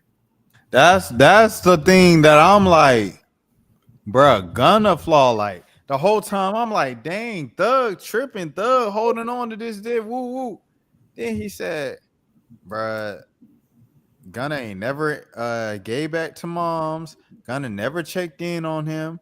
Gunna never like when he came out and he got approval from the court and the judge directly that he could communicate with Thug. Governor never reached out to him. And then his dad threw both of them in a group chat and Gunna still ain't say nothing. So then it's just like, okay, bro, like Gunna got to take some accountability in this too, bro. Like that's flawed too. No facts. Yeah, I don't know. I don't know the ins and outs of their relationship. You know what I mean? But I do think eventually, I just think it's gonna reach a certain point 10 years from now, 10, 15 years from now, where they look up like, all right, did this man really explicitly snitch on me? No. Like this like we talked about this before. It wasn't like he was sitting in a police room telling police like, yeah, Young Thug did this, he did that. Like he had to, when he made his plea deal, we've talked about this before. It's like the terms and conditions when you make an account. Like you got to just click certain things just so you can move on, and that's literally what it is. It's just exit statements that you have to give after you take your plea deal. But yeah, I do think after a certain point, because there were people that really did snitch on Thug involved in the case, like that really did tell him and put him in position. You know what I mean? So I just think after a certain point, he'll look up and be like, all right, bro, like this man didn't really snitch on me. And it's Gunna's he's doing very well for himself, but I do think both of them, neither one of them is as popular, I feel like, musically. Not like Gunna has become, I feel like with the ladies, become like more of a sex symbol for the ladies, but musically, he's not doing as well as numbers as he was when he was with Thug. And Thug obviously is not doing the same type of numbers he was doing when he was cool with Gunna. So I think it would be mutually beneficial for them to become close again at some point. I want to also say I think it's really sad that Thug's like most talked about track on his last album was one of him trolling. The Ninja. Yeah. That's I will eventually I'm gonna sit down and listen to it front to back. That's really like the only song that I saw people talking about for real. That's what I'm saying. Yeah. It's artists. It's the thing that happens. Like artists go through waves of being popular and not being popular. Like I do think Thug is a talented enough artist that eventually, either next album or the one after, he'll get his mojo and his popularity back. He's gotta stay off the internet maybe a little bit more next rollout. I like the Supernova version. The songs on the Supernova version were really good, in my opinion. That was the Lux that just came out. Mm-hmm. Yeah, I mean, he's still. It's like that's why, like, I had texted Rashad the night of, like, this is a typical Thug album that either if you was a fan of Thug, I think you would still enjoy some of this, like you would still enjoy the music. But if you wasn't really like a fan of just outside of just the major hits, if you weren't really like a fan of him like that, then this is gonna be like, like I don't think I really rock with it. Because when I was listening to this, I'm like, this is typical Thug, like it's not like he and not really a true regression, in my opinion. Like it wasn't like it was just like, man, like this boy done fell off. I'm like, nah, this sounds about right because it is a bunch of just random stuff. It I think he just doesn't have the allure behind him to where it elevates the music, you know? But I think, and then the Supernova songs, right? It was a couple of like I really rock with them. But it's just the thing about Thug, he always just be saying the most random off the wall stuff that's like it'd be a bar, but it'd be like what, bruh? But it'd be a bar though, you know? So like he has this one song called Rosetta Stone, and it was like I left 25,000 on the dresser. You F that little 13 up like I don't know if I can say it, but a molester. Bruh, and I was just like, what? Like the first time I heard it, like, cause it just flows into the song, you know? Yeah. But that's part of the hook. And so, but that's Thug though. Like Thug has always been that type of person where he be just saying, like, he put that brack in it brack, Right. Like, so yeah, so I don't know. And I agree with Jelani. I think, give it time, he gonna find his mojo again, like where he'll truly kind of get back into his pocket. But I don't think like this album wasn't like a true like, man, this boy that fell off, man, nothing like that. I'm like, I do think the song that, I'll keep it a buck. Even Ninja is a little catchy, It's not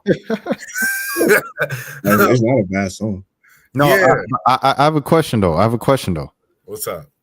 Do y'all see if y'all had to bet on it, y'all think Bobby Shmurda is getting another hit in our lifetimes? No. I wouldn't bet a lot on it. I'll throw it into a little parlay. But but I don't know, like nah. I mean, if you told me like what's the likeliness, I think it's very unlikely. Cause I don't know, I just don't see him in the mix like that as much. And I think, sometimes with certain hits, it does require like to have the backing behind it. So definitely I don't really see it as much for him, but I do think it is possible though. All Zeddy Will just got to get one thing in, bruh. If Zeddy Will catch hold of one hook or one line and do a dance to it, oh, he out of here. If Talil catch one line, 2 lines, and dance to it on TikTok, oh, he out of here. But I don't know if Bobby Shmurda gets another hit. It's been about 2 years, 2-3 years since he got out. Yeah, I mean, it seems like it's like he was just out here wilding for a little bit, and he's more just a character now. Yeah, I think Ninja is like, even though it's a meme and it's a troll, that low key is a hit, like to where a lot of people know it that listen to rap music. So it's technically kind of a hit. So Thug has already kind of passed that test of like, I bet Thug can't get another hit. Well, he kind of has one. So, Facts. But it's also like what is a hit in 2025? You know what I'm saying? Like a song that I'll say the song that the masses know, like anything that's like a TikTok song for real is a hit. Yeah, I feel like we only have a few real hits a year now. Like it's not just because we don't, and we talked about this before. Like we're not all sitting around watching MTV or BET or VH1 no more. So it's like we don't all know. Everybody's playlist is so much different than each other's playlist. You know what I'm saying? So it's like it's harder for. Question, Jelani. Is Fisher a hit? Relatively speaking, I mean, I guess it was. I feel like if it's a big enough, because I don't go looking for new music as often as I used to. So it's like I feel like if it comes across my radar, if it's a big enough song that I'm at least aware of it, then I would say it is at least somewhat a hit. So I would say, even though I don't think I've ever sat down and press play and look the song up, but I know the song. I know it's a Cash Cobain song. Like I'm aware of it, so I would say it is a hit just off the strength of that. Like, yeah. Let's go over hits like the last, like, say about 3 years, like, or I'll say going back to Munch from Ice Spice, because I feel like you would agree Ice Spice Munch is a hit. Yes. Okay, so you have Munch, you got the Sexy Red songs. Yeah. Probably would you say Princess Diana from Ice Spice and Nicki Minaj to like keep it a stack? Oh well, Nicki Minaj ain't on that song. She on the Barbie song. Yeah, the Barbie song's a hit. Yeah. Okay, the Barbie song and the like keep it a stack. People that hate it and know I got bands. Would y'all say that's a hit? No. Yeah, Okay. no, you wouldn't say on the same Okay. level. I mean, this year when Whammy was a hit. Yeah, when Whammy. I'm so ATL. Relatively, see, like I don't think I'm sorry. I had that discussion with someone, and someone that wasn't from Atlanta, like in the chat, they was like, "I'm so ATL is a hit," and I was like, "Okay, we go with it." Maybe, Like, I don't know. I feel like it was more. It's just like a viral song on TikTok. I don't know if I ever heard anybody playing it out loud. I heard people playing "Win Whammy" outside.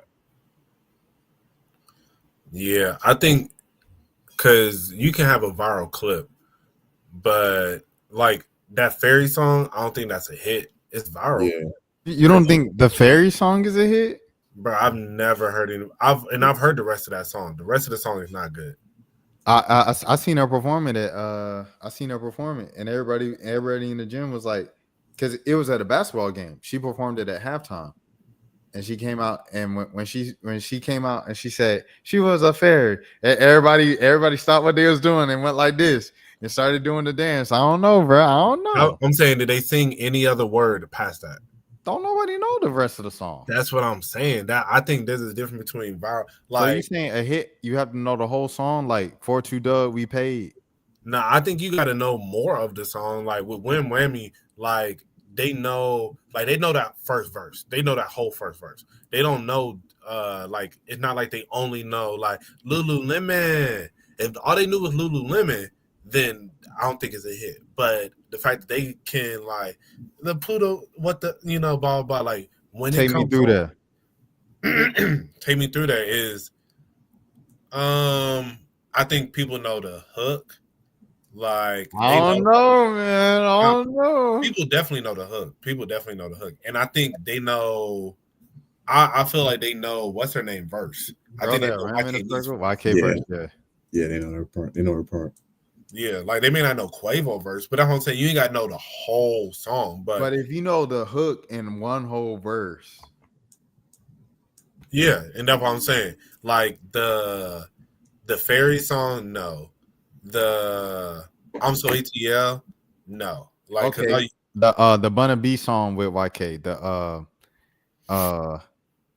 I'm talking about in it. And if he wanna, he gotta spend it.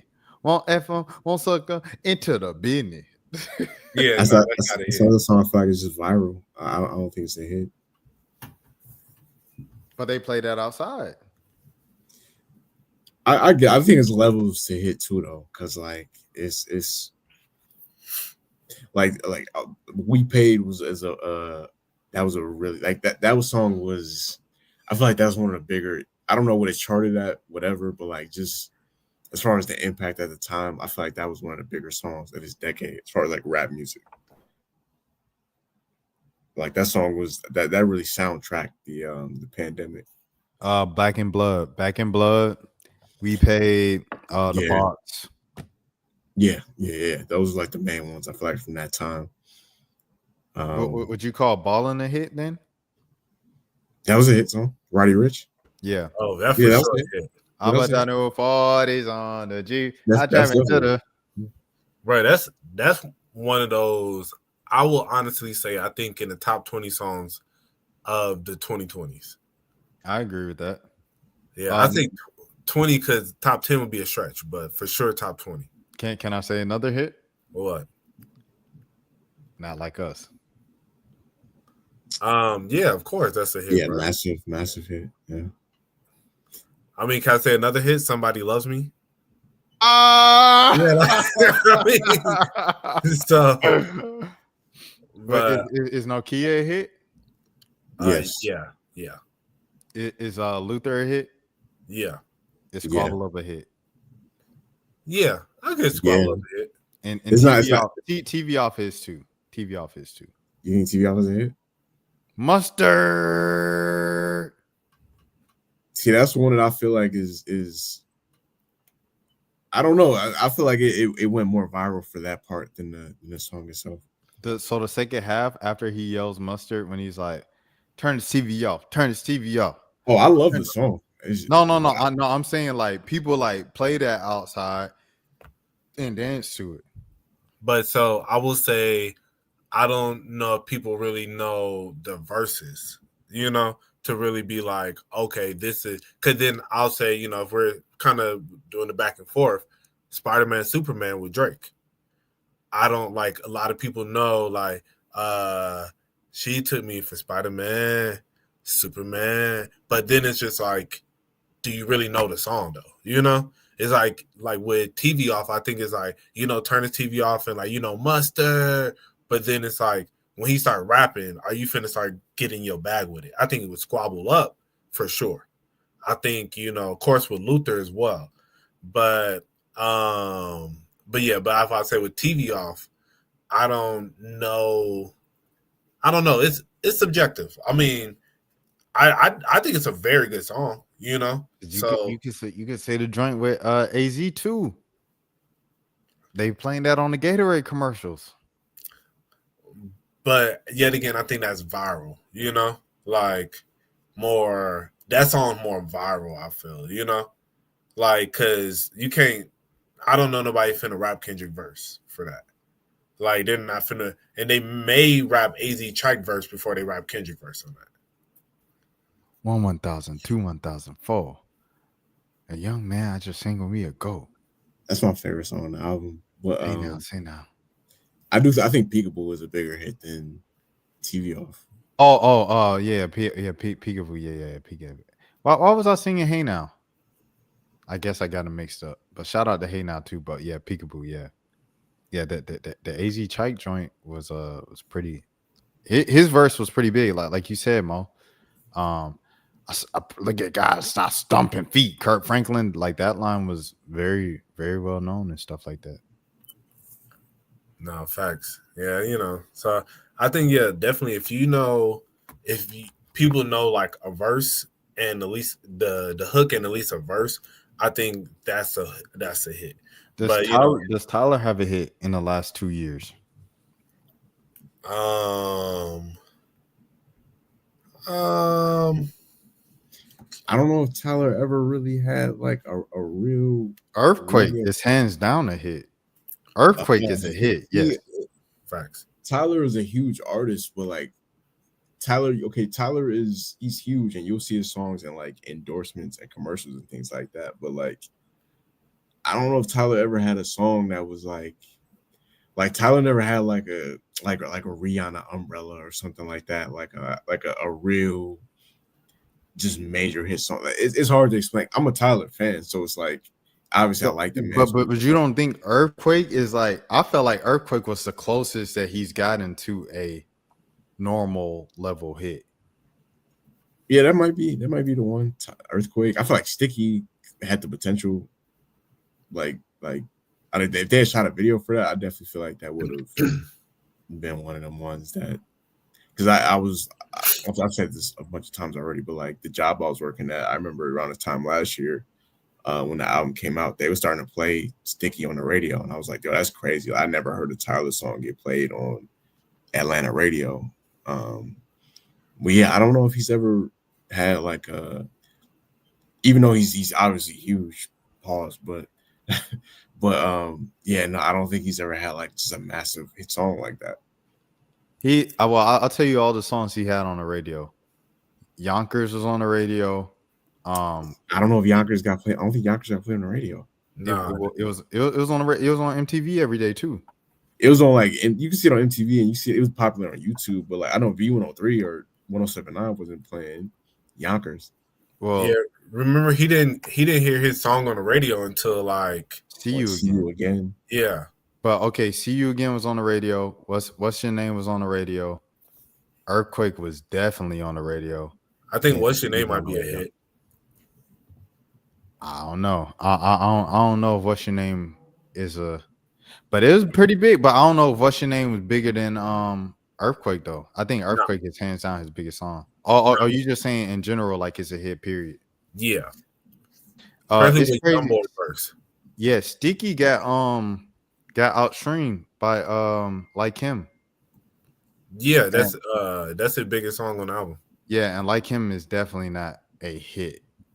Yeah. That's crazy to me. Yeah. I guess a lot of people can relate. It makes sense. Yeah, the like the Wilshire on "Call Me If You Get Lost," like that was my favorite song. I know that was a lot of other people's favorite song. Like That's a great Jacquees song. said that was his favorite song. Who said that? Jacquees. Jacquees said that? Yeah, Jacquees told Tyler, the creator, Wilshire was his favorite song off of "Call Me If You Get Lost."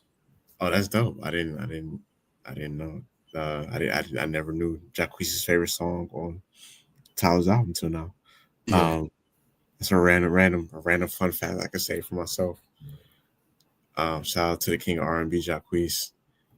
But yeah, no, Tyler is he's a unique. Like he's kind of in the same position as like YoungBoy is as huge as he is. He's never had besides I think that Gucci Mane and too make no sense. That's like the only right foot, left foot, walking with the heater, walking down, stay down. That's the one they got played on the radio though. I don't know. That song on the radio though. Right foot, left, walking with that heater. Not really. I'm not sure if it was or not. Well, they be playing that at football games. That's why I'm saying it. Because Yeah. like the little white kids do the little dance and all that stuff at the games. Yeah, I think that's another one that's just viral. I don't know if YoungBoy really got any songs really played on the radio for real. I think Make No Sense would be the closest, but outside of that, I think the closest he got to being on the radio was What's Your Name? Was Nevada close? I think Nevada. I don't think it ever made it to the radio. I know that song with that DDG song with YoungBoy. I know that was played on the radio. Yeah, I don't know what song you're talking about. All of my young brothers losing their life on the jump and the rim and the shots I can try. Maybe a ball brother can rap. That was on the radio with YoungBoy. So it says songs that seem like the receive notable play on the radio was Untouchable, Outside Today, in Nevada. Oh yeah, I ain't going outside today. That was pretty big. Yeah. Untouchable. That's a new one with Birdman. Nah. Can run the money up. It's because it got some curse words in, so I can't really. Yo, I'm gonna be honest though. Listen, man. Say that again. I appreciate Birdman as a rapper, bro. I like. Listen, bro. He getting slandered for his verses on that latest song. If you get it, you get it, man. I rock with Birdman. No, in fact, Birdman got some. He got some hits. He got some iconic verses every now and then. It's just you gotta you can't look at him. The key to enjoying Birdman as a rapper, you can't look at him as a rapper. You just gotta be like he's just doing like ignorant spoken word on the song. Ma, how you feel about Party of Two? I've never heard their music. I never heard. Yeah. But you know who I'm referring to, right? Like you've seen them in passing. Yeah. Okay, yeah. It used to be Group Therapy. They had Everybody Hates Chris Brother in the group, and then Everybody Hates Chris Brother left the group. So then they changed their names to Party of Two, and I think they're interesting. They seem like they're starting to kind of get that industry push to be next. They're kind of been buzzing for the last couple of years, and now they're like pushing them.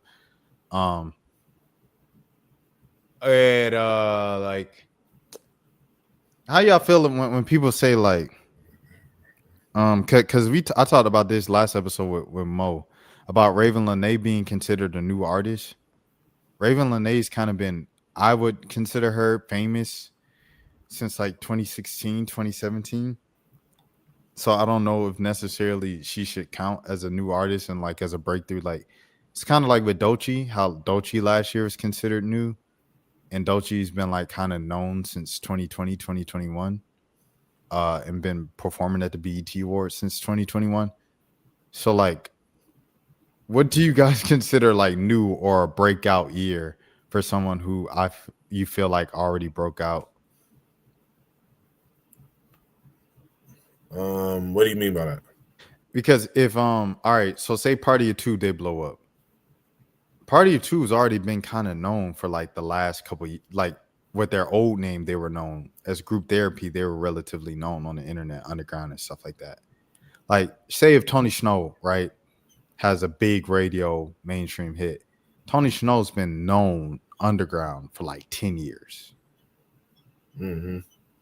It's just like, is that really breakout, like hello to the industry, or is it just like a new level, I guess? Leon Thomas, a great example as well. Mm-hmm.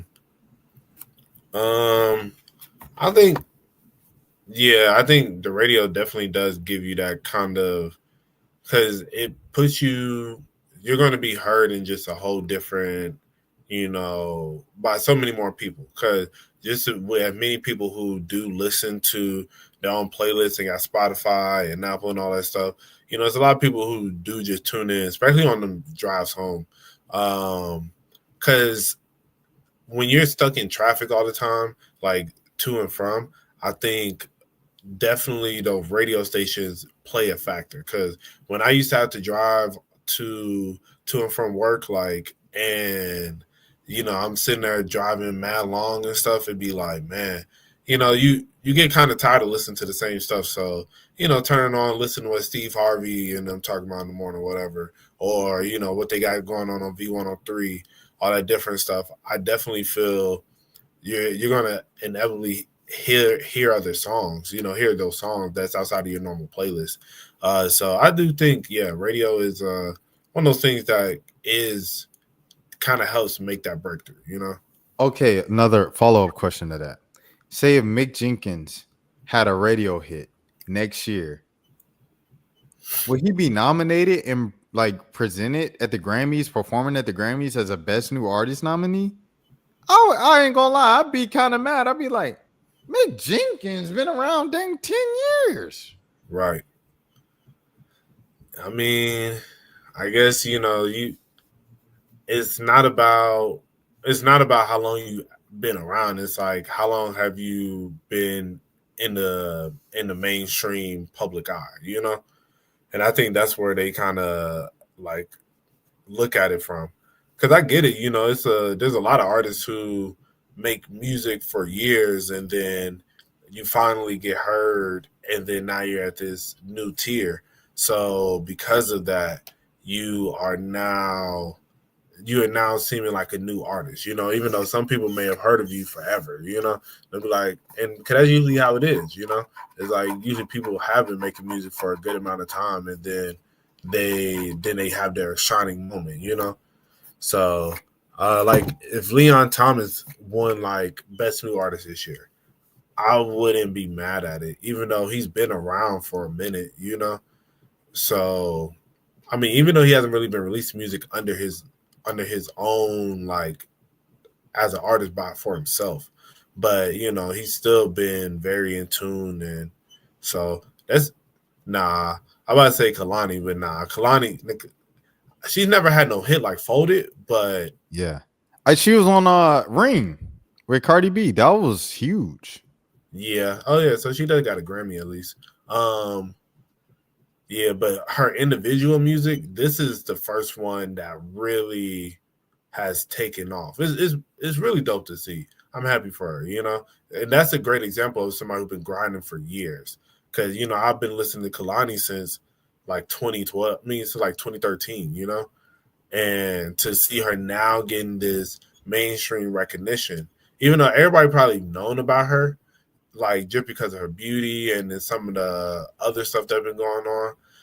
It may have just seen her name, but now it's like, yeah, Folded is that's gonna be one of the ones, bro.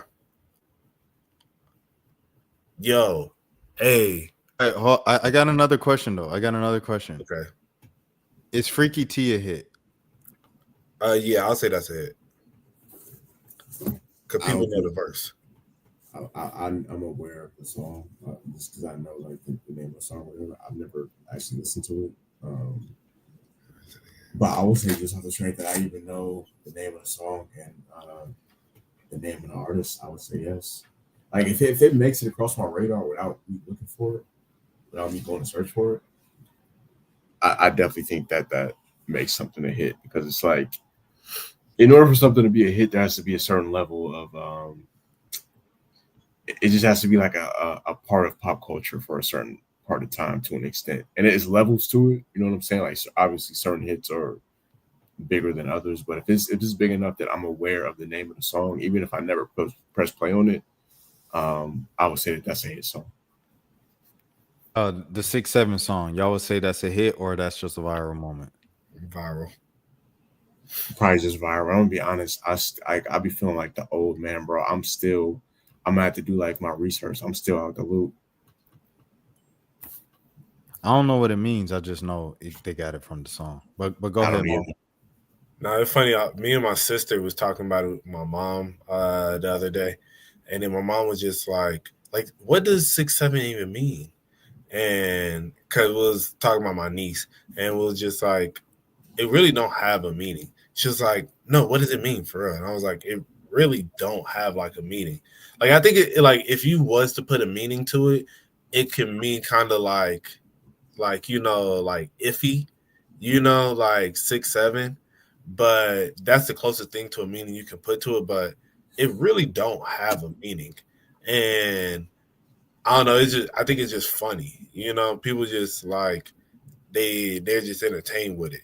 But yeah, but it was just so funny because my mom was just like I feel like y'all just don't want to tell me. Like I'm like no, like legit, it really don't mean nothing for her. It's just just 6-7. Yeah, I'm totally like all the way out the loop, bro. I'll be seeing it. I'll be like, oh, okay. Like I don't know what it means, but shout out to the kids, I guess. This was the kid that got it popping, a kid from Overtime Elite.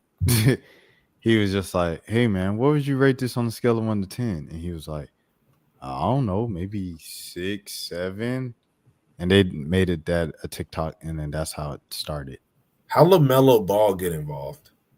So LaMelo Ball's his height is 6'7". So LaMelo Ball being popular among like young kids because of the way he plays basketball and growing up in the spotlight, uh, like they just started calling him 6'7". So he was like, "Yeah, call me 6'7", like, and he just embraced it because LaMelo is kind of a young in him too himself. Yeah. Okay. Yeah. Because I see. He, in a sense, he kind of takes credit for the 6-7. Like, yeah, I kind of made it popular, and I'm like, what did? It was this kid from OTE. Shouts out to OTE. Oh, okay.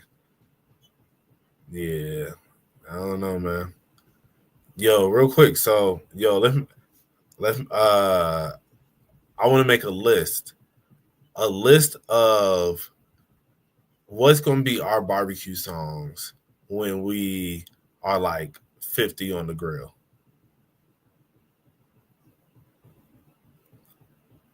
Um, I'm gonna just name a few just from like I guess from my childhood. I'm gonna just if I'm at the if I'm throwing like a cookout. Um, that's a great one. I'm gonna just name a few that just remind me of like my childhood. I don't know if these would be like cookout songs or whatever, but just I'm gonna say one thing by A. Marie.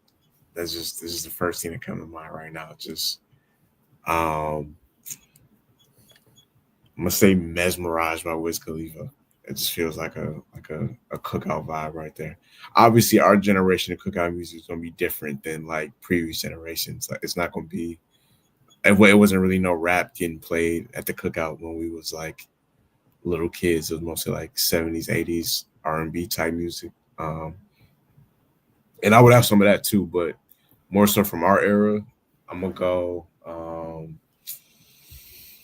Mm, Cookout music from our childhood. I'm gonna just throw. This is just totally. It's not even appropriate at all for a cookout, but we just getting ignorant. We gonna go Gucci Bandana by Soldier Boy. That's what we. That's the next one we gonna pull up. Yeah. All right. Let's see if we What else? What else do we want to do as far as the cookout music? Gucci bandana coming on crazy. It's absolutely. No, it was the fact that was his third song. Like he did 2 songs and he was like, well, you know, this ain't really necessarily. I'm like, dang, you couldn't get to 5 first? Oh no, I listen. See, because when you say cookout music, like, all right, this is a '90s song right here. We're gonna go. Tell Me by Groove Theory. That's one. That's for the aunties right there. And then one more. It's a crazy list.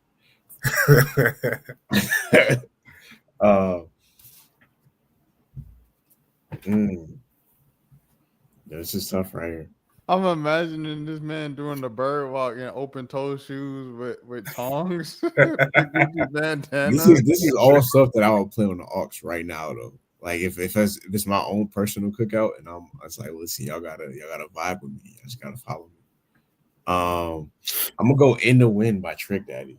Yeah, that's what we're gonna do. Okay. You said In the Wind? Yeah, In the Wind. Like in the Wind by Trick Daddy. Jelani cookout about to be turned. Yeah, we not having the, I would make a separate playlist for like the first half of the cookout when the aunties is there, and then we're gonna switch it up when the night gets a little bit darker. So my cookout be a little more soulful. So first off, Damage by Her.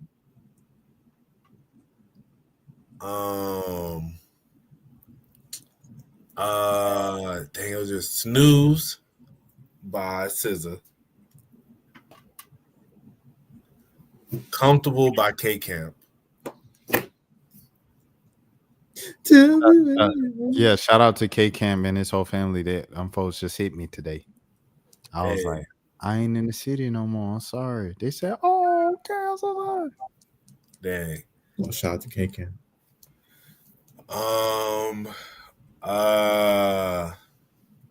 There's another song that I was thinking about that was just on the tip of my tongue. Folded. Definitely made me think about this whole thing. Folded. And then let's see, what would be the last song that I would play at the cookout? What would be the last song? Man, I'm gonna have to take them back, bro. And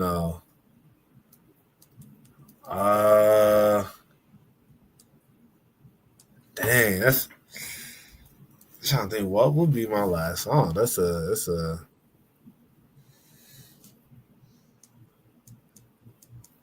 Headlines. Okay.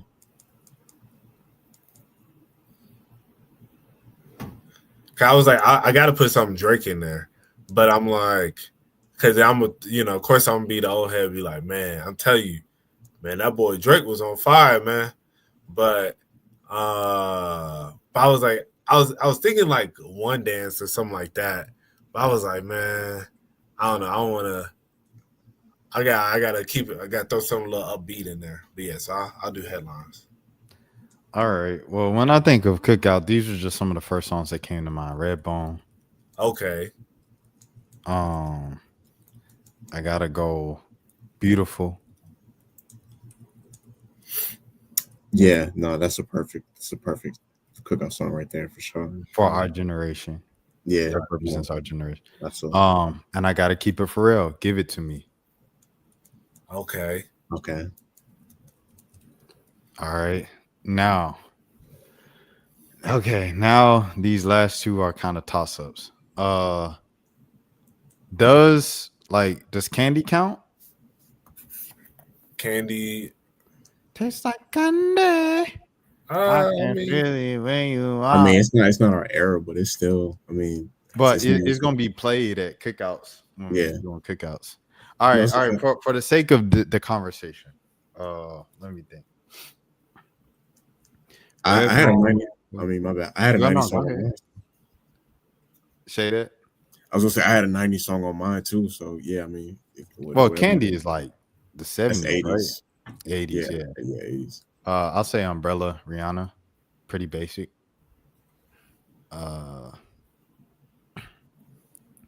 What is this? Oh, Love. Keisha Cole Love, the one we talked about that we complained about it always playing. I still love this song. Even though it's become kind of Jeremiah? Oh, no. But I ain't about to be crying over the dang state. Yo, I want to switch out headlines. For what? Cuff It by Beyonce. I'm surprised you didn't say freaking Hotline Bling. I like Hotline Bling. I do like. That's what I was saying. I was trying to think of something a little more upbeat, but then I just thought about Cuff It would definitely by Beyonce would go crazy. Do you see stars under you? It also depends like what type of cookout is it though, because you got cookouts where it's just you and the homies or whatever, or like you and the homies and some girls, and then you got the cookouts with the aunties and the grandmas and all that. Like that's a totally if we're doing a masculine, just pure masculine cookout. Oh no, I don't want this. Yeah, I don't know if I want to go to that cookout. Oh, yeah. What would you don't want to do like the Marietta reunion where it's all the boys from my dad be having like reunions like that, like the Trenton reunion or whatever in Atlanta. And it'd be all the dudes that like used to be up there and stuff like that. After a while, like the generations started separating and my dad knew less and less people. It'd be like people's little brothers that he used to be hanging out with. But yeah. I mean, every now and then it's cool to link up with the bros. Ain't nothing wrong with that at all. Like, it's just, I don't know if I want to go to a cookout where it's just dudes. Dudes and their kids. Yeah. I mean, when you're 50, I can see that being a little more appealing. Yeah. At that point, yeah. What about a Father's Day cookout? Yeah, I mean, a Father's Day cookout. All right. So, I got to go Jeezy. Okay. Bottom of the map. Hey, I was playing that before we recorded today. At the cookout. I felt like Cascade listening to that song. Oh. Damn. Yeah. Was it embarrassing? Playlist, bro. Nah, some random dude out of nowhere came and grabbed me and was like, "Hey, bro, you can't fall. Come on." That's beautiful. No, that's black love right there. That's what it's all about. It's right. Young Chisel to about moment. Hey. Round drum on the bottom of the strap. Hey. That's right. And I love it. I gotta go. I love it, Jeezy. I gotta go. I do Jeezy. No, I'm just fine. I'm glazing Jeezy.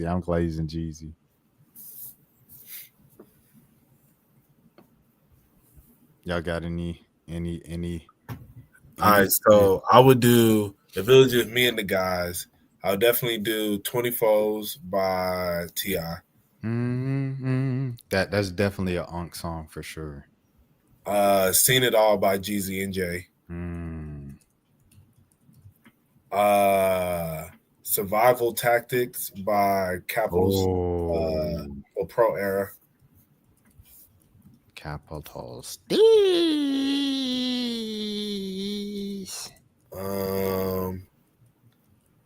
March Madness.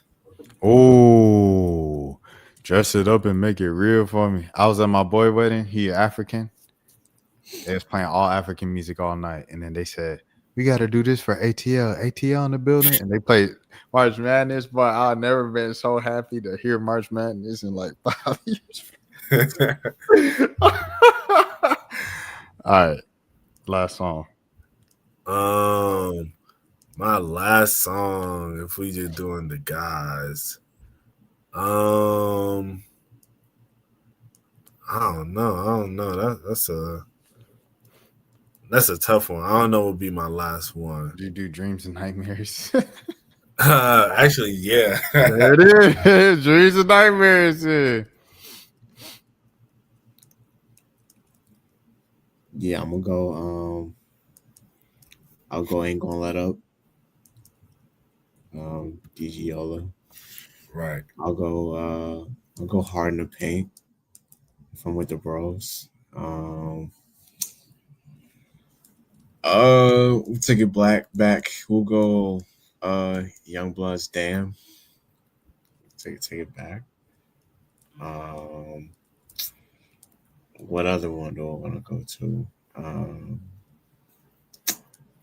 We'll go just because I listened to this earlier. We'll go with Can't Tell Me Nothing by Kanye, formerly known as Kanye. And last one, which one do we want to go to? This song technically does not exist anymore because of it got like sampling clearances, but we'll go Playing with Fire by Lil Wayne. We'll go with that. Okay. Yeah. All right. I got a couple more. I'm gonna go. Speaking of clearance issues, let's go Cha Cha. Drum. Okay. Let's go down. Y'all gave me a couple ideas. Oh yeah, what's up? Bow. What's up? What's up? It's Charlie. Richie. Boom, clap. Boom, clap. Where else do I want to go? I feel like I gotta go a Childish Gambino song. Let's go Unnecessary. Okay.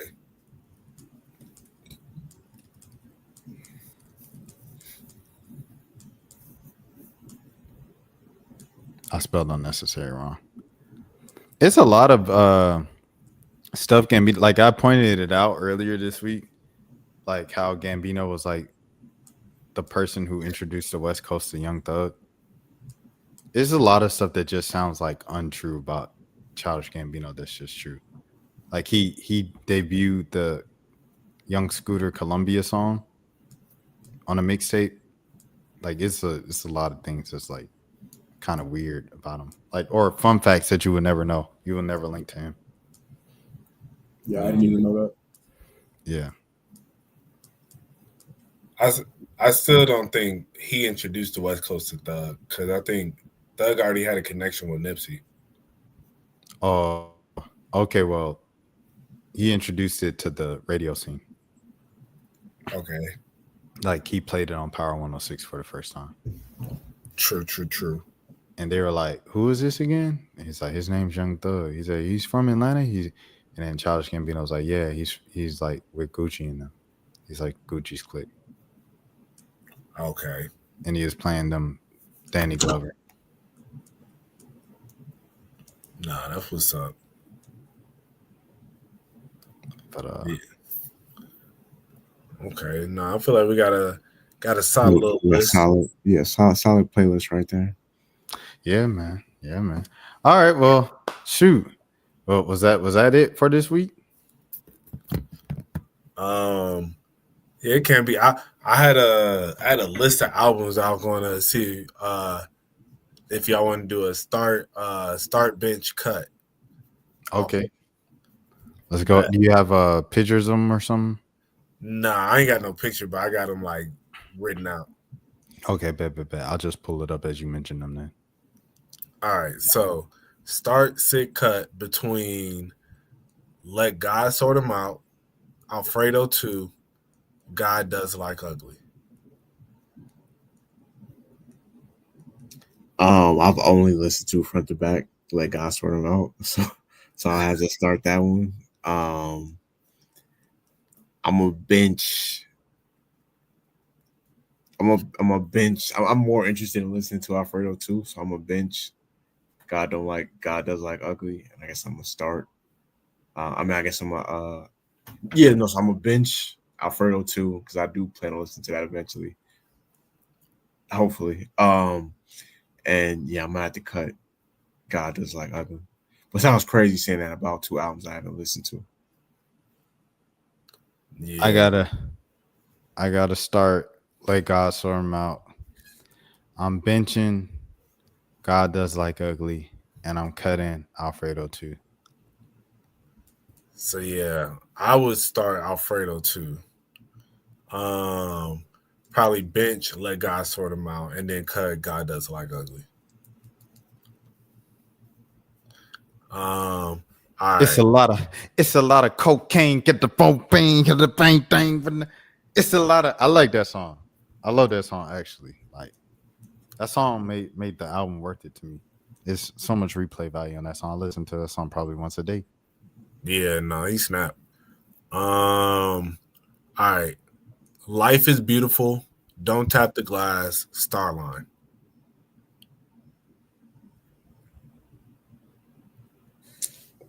Well, I'm gonna have to start the one that I listen to again. I'm gonna have to start. Don't tap the glass. Yo, I was about to say you ain't heard Don't Tap the Glad that album like 30 minutes. no, I heard that one. I've heard that. It was cool. It's probably towards like the lower tier of Tyler albums, but it's not a whack album. It's just he has a very strong discography. So, I've heard great things about Starline. I've heard like snippets of some of the songs, and they sound like good songs. I heard the song he had with Do or Die on there. I think he did a remix recently with Twista of that song. Um, so yeah, I'm gonna have to just start the Tyler album, and then I'm gonna be. I'll probably. I'm not really into Larry June like that. I'll probably never listen to that 2 Chainz album, but I can see myself listening to the Chance album. Cause if you don't work, you don't eat, young man. If you don't work, you don't eat, young. Hold on. Hey. Go ahead, Mo. You on mute. For me, I'll probably start Starline. Bench, don't tap the glass. And then yeah, I have to just go ahead and cut Life is Beautiful. Even though I really like that. I do like the album. But I'm like, I like actually, yeah, I do like Don't Tap the Glass better. So yeah, but I'll definitely start Starline though. I'm gonna start Don't Tap the Glass. Not that I think it's the best album, but it's like the one that I play the most because I probably like Tyler the most out of all three of these artists. Shouts out to 2 Chainz, 2 Chainz. It's difficult which one I want to cut. This one is a little more difficult because Starline's a great album. Don't really replay it much. Life is Beautiful, great album. Only replay like the song Life is Beautiful from that album. So many months later. So I feel like I like the album Starline better, but I listen to Life is Beautiful more. So it's like, where do I go? The one that I actually listen to or the one that's like better in idea? I guess I go one that's better than the idea because I feel like Larry June and Alchemist will put me to sleep, bro. So I'm gonna have to cut Life is Beautiful. Shout out to Uncle Al, shout out 2 Chainz, shout out Larry June, and I'm gonna have to bench Starline. Nah, okay. Nah, and I agree. That's why, like, yeah, it's tough because I feel like I do like Life is Beautiful, but yeah, it's like if we're having to do those three.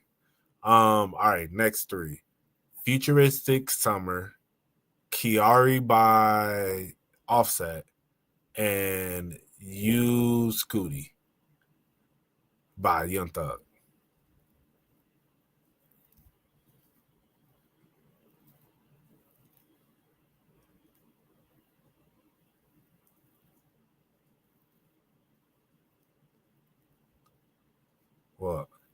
right, I'll go ahead and start. I thought Jelani was gonna come off mute. I was talking this whole time and didn't realize I was on mute, bro. So it's just bro, we had someone in the live, and during that dead space, bro, they left. It's gonna be a long awkward silence on the playlist. On the episode, bro. Because I'm sitting here talking, I'm like, yo, why nobody saying nothing when I'm talking? I'm like, all right. No, I was saying, that's funny. I was saying Futuristic Summer was my second favorite rap album of this year. So, yeah, I would start that. US Scooty was. I didn't listen to it front to back. I skimmed through it, but from the songs I did, like Mo made the point earlier, like it was a lot of people that I feel like they might not be real Young Thug fans. Because like if you're a real Young Thug fan, you know that's not like that's like Mo said, like that's normal Young Thug as far as what he was doing on the album. So I guess I'll bench that and then I'll cut the Offset album.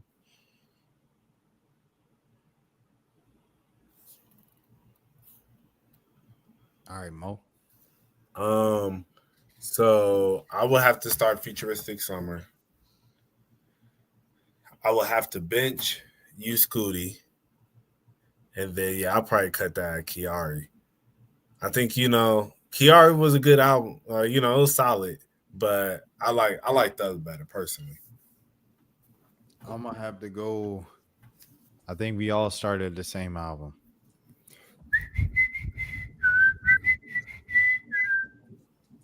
Futuristic Summer for sure. I'm gonna go ahead and bench different. I have to go Kiari because you know why? I still listen to Bodies every day, so I still listen to a song off that album. I don't listen to no songs off of Scooty, but I'm not a Young Thug guy, so there's that. Nah, facts. All right, let's go ahead and take it back now.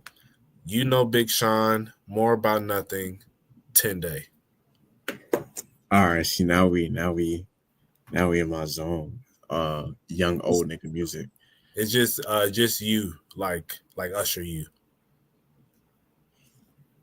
Like not okay. Oh, yeah, it wasn't popping up. Yeah, you said Big Sean. What was the other two you said?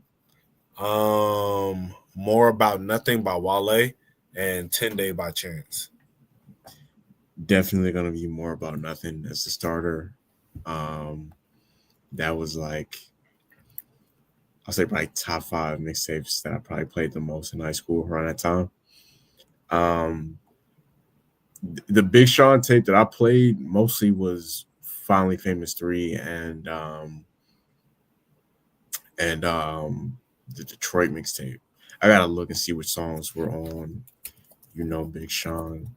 10 Day, the only song that I really played off there was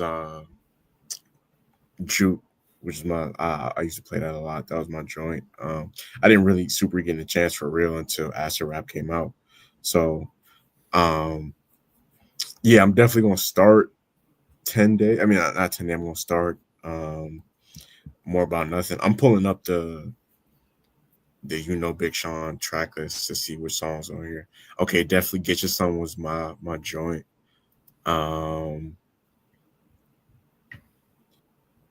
Yeah, this wasn't. I wasn't super into. All right, so I'm gonna go. Yeah, I'm gonna start. More About Nothing. I guess I'm gonna bench 10 Day just because there's a song on there that I like. I guess I'm gonna cut. Big Sean, but I liked Big Sean's discography as far as mixtapes around that time. Okay. Yeah, I agree. Yeah, I was gonna put Acid Rap in there, but I was like, that would just been a clear start. I feel like Acid Rap is just, one of the quintessential like mixtapes. It could have darn near won a Grammy. Like it was really good. But so I'd say for myself, I got to start More About Nothing as well, cause I love that album. That was the album that really got me on the Wale. More About Nothing. Actually, I did listen to something else before that because I did have that album that he dropped, Attention Deficit. I did have Oh Attention wow, Deficit. you was. I mean, I remember like the song with Lady Gaga. I remember seeing that on MTV and like that song being kind of a big deal around the time. But yeah, Man, I didn't know. oh, go ahead. I was also say I didn't know too many people that actually had the album. Yeah, because I had a bunch of iTunes money one year. And so I was just like downloading a bunch of albums, and like Attention Deficit was one of them. I had downloaded the Bruno Mars album with like Grenade and all that. Doo Wop and Hooligans, great album, great album. And there was another one that was like a random one. Oh, the B.O.B. album. I had downloaded that too. Cause like I had mad just like iTunes money. So I was like, why not go ahead and just download whatever popping out. But yeah, so I gotta start More About Nothing. Man, so it's tough because I really like 10 Day.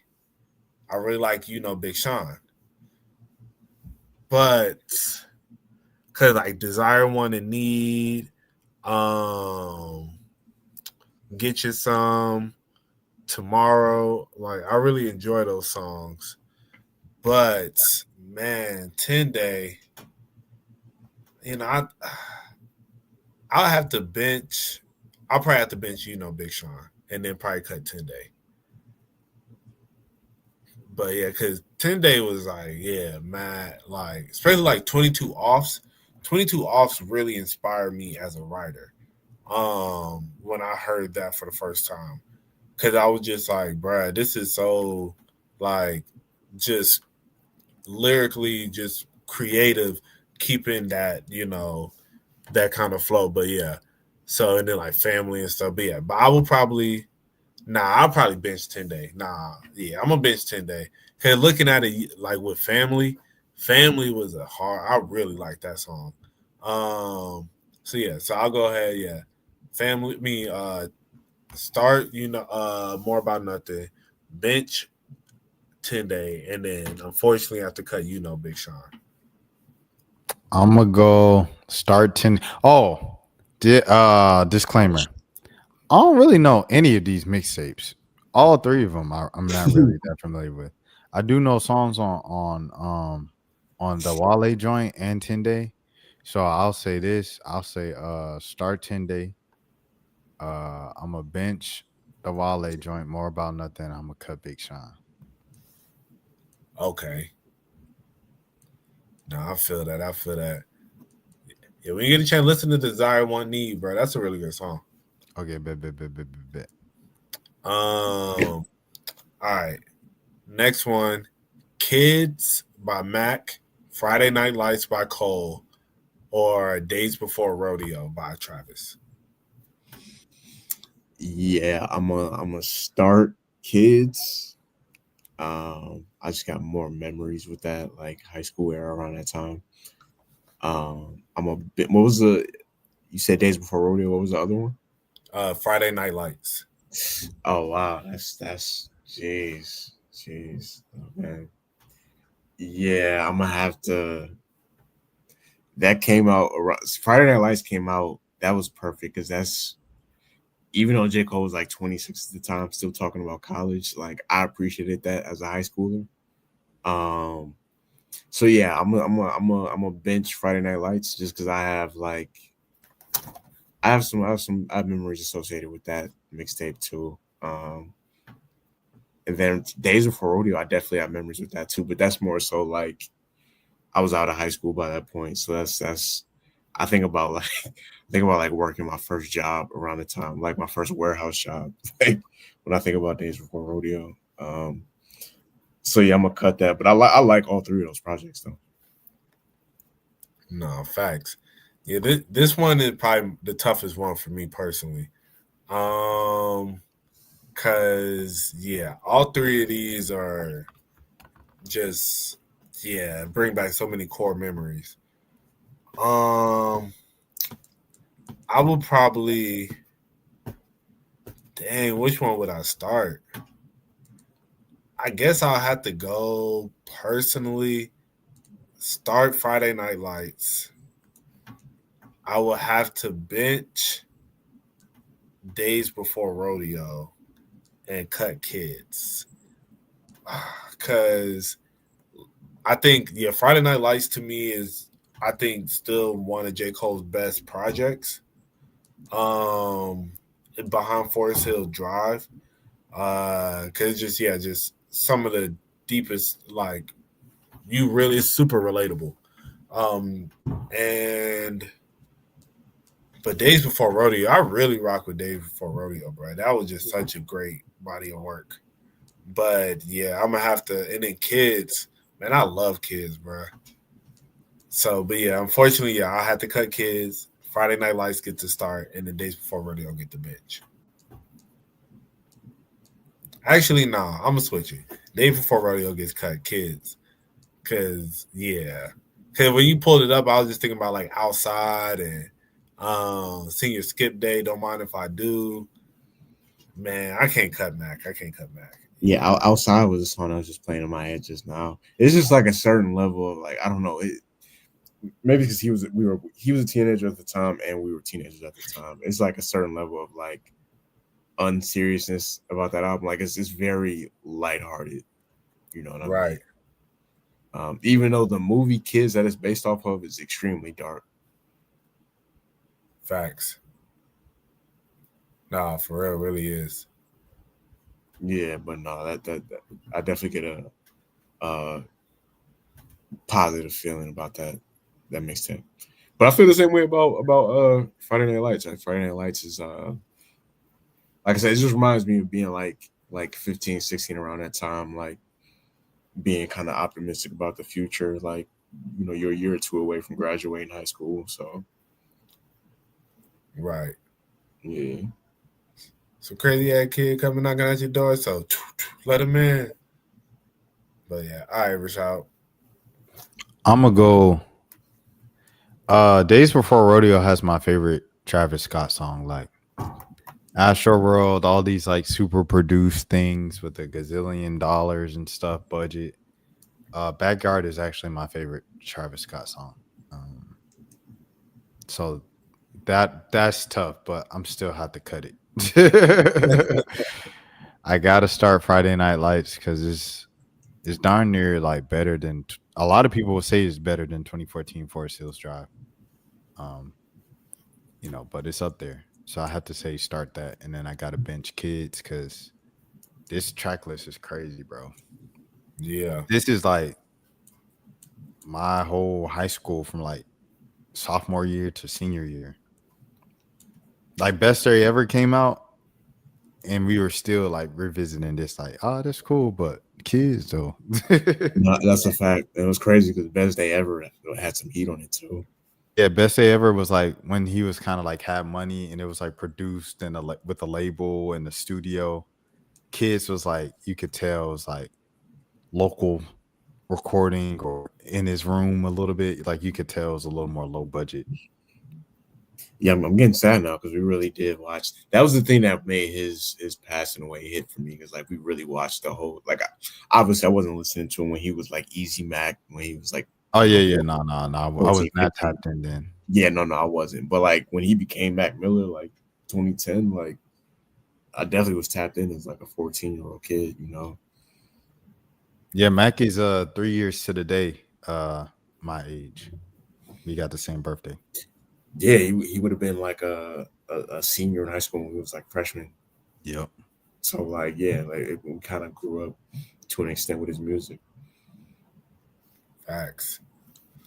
I don't need a Benz, no, just a Honda. Trying to get my money like an anaconda, real long. Cross the country, smoke joint in the whip. No cop can bust me. All Shout right. out to Quavo. Go ahead, Mo. Graduation, late registration, or college dropout? Oh my god. Starting late registration. I have to bench graduation. Graduation was the first one that I bought in real time. Well, I stole it from Target, but that was the first one that I had in real time when it came out. Late registration. So I was aware of, like, I knew who Kanye West was in like 2003, 2004 because of the songs. But I wasn't tapped in enough with music enough as like an 8, 9 year old to know like College Dropout is about to come out. Late registration, I remember like knowing some kids who were a couple years older than me who were like really excited about that album when it came out. So like I was up on game, and I knew like Gold Digger and Diamonds from Sierra Leone. Like, but yeah, Graduation was the first one I was really actively like fully tapped in, like knew when it was coming out, all that. But I'm still gonna start late registration, bench Graduation, and I'm gonna cut College Dropout. Okay. Nah, I agree with that. Like late registration was I actually bought that CD. I remember 'cause I really liked the Gold Digger song. So, and I remember my mom really liked it too.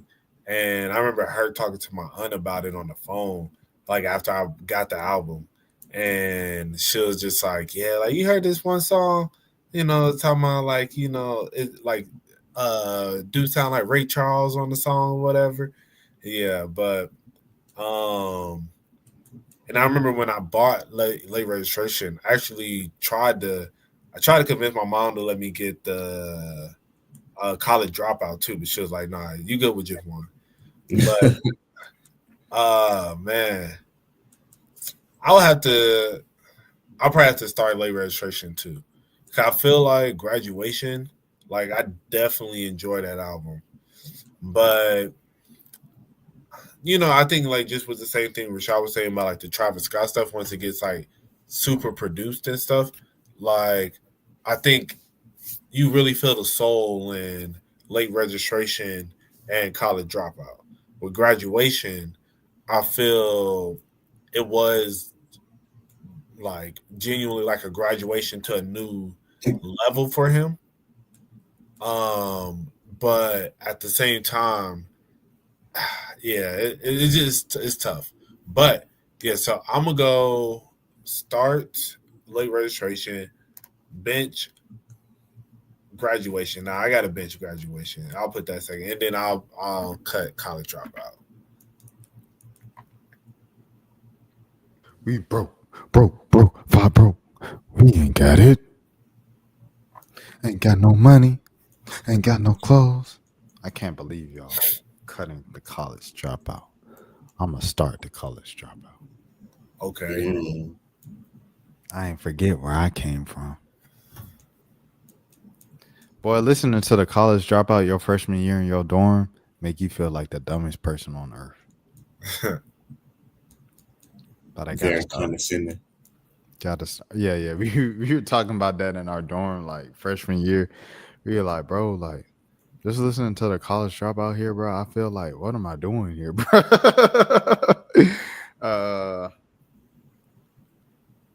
Jelani, the reason why I was laughing was just thinking about, I know you tell the story all the time of us in the computer class, doing the whole which one was it? Was it College Dropout or late registration?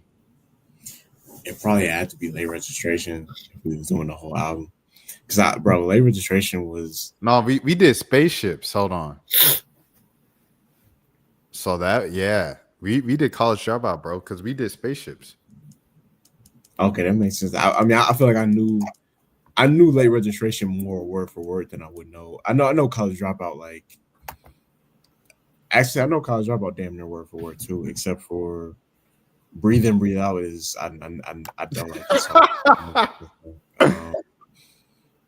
And I'm trying to think. Yeah, outside of that, I probably do know that album damn near word for word.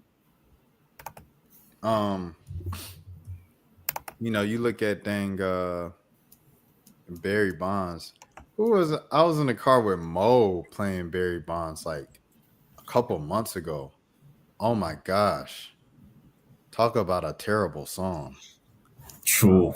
I still like Barry Bonds. It's crazy. Like, and Drunken Hot Girls back to back. I like that song too. Yeah, we can't do that and then put that above. I was listening to Big Brother like when people was talking about D'Angelo, just reading their tributes about him and stuff, it made me think about Big Brother. So I played the song Big Brother randomly. And then someone put a stat that's like Spotify, Kanye West is the only person with the album that's being streamed every week or something like that ever since Spotify existed. Yeah, big brother age like milk. Dang, well, because it's beef. But I mean, the general message of it, of just giving people flowers while they can smell them. Yeah, that part. I want to say about, I was thinking about Ye earlier today, like this morning. I'm like, bro, like his impact artistically is insane. Like it's kind of difficult to kind of put into words how much Kanye West has done that I think most people don't know. And I think about this every time I hear "You Don't Know My Name" too, which came on autoplay today too. And but like Kim is a billionaire now because of Skims. That's Kanye. Yeah. The way people dress now is because of how Kanye dressed 10 years ago. Graduation, late registration, 808s and Heartbreak, My Beautiful Dark Twisted Fantasy, College Dropout, Kanye. Watch the Throne, Otis video. If you in New York City, go in the local store, throw your hand in the cash register, their money is your money, Kanye West.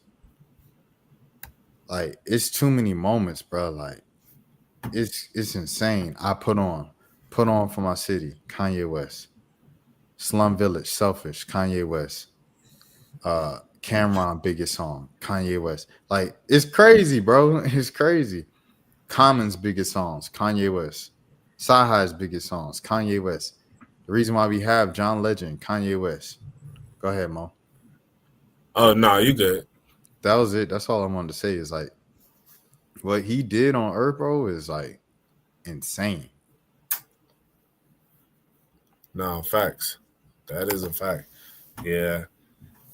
That boy, he's I miss the old Kanye. That's all I can say on that one. Yeah, I mean, he's definitely, I would say, the most impactful male celebrity post Michael Jackson. Like, for better or worse, like just as far as like which male celebrity would you say has had more headlines written about him? Like, in the last going on like 25 years now, since 2004. Yeah, he's.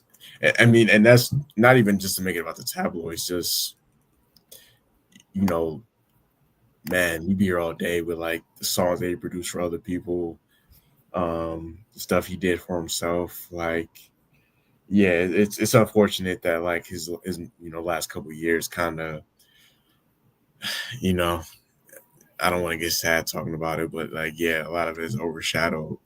Um, he's supposed to be doing like Super Bowl performances right now. He's supposed to be doing like lifetime achievement awards and stuff like that, like during this era of his career. But he should be, and I'm very fascinated to see because he'll be eligible for the Rock and Roll Hall of Fame in 4 years, I think. Because it goes by 25 years after your first album. So yeah, well, basically damn near 3 years. So I'm fascinated to see if he'll get in, but Do the BET Awards honor him? They honored Diddy a few years ago. Do they honor Kanye West? I mean, he ain't say nothing crazy about black people. He said slavery was a choice. Well, yeah. I was gonna say he mostly talked about the okay. I mean, I just think about unfortunate everything like that. You know what I'm saying? There's 100% going to be a Kanye West tribute, right? There should be. If he passed, God forbid, if anything was ever happened to him, I know he definitely would get a tribute in that situation. That's what I'm saying. So why shouldn't he have one right now? A lifetime achievement thing.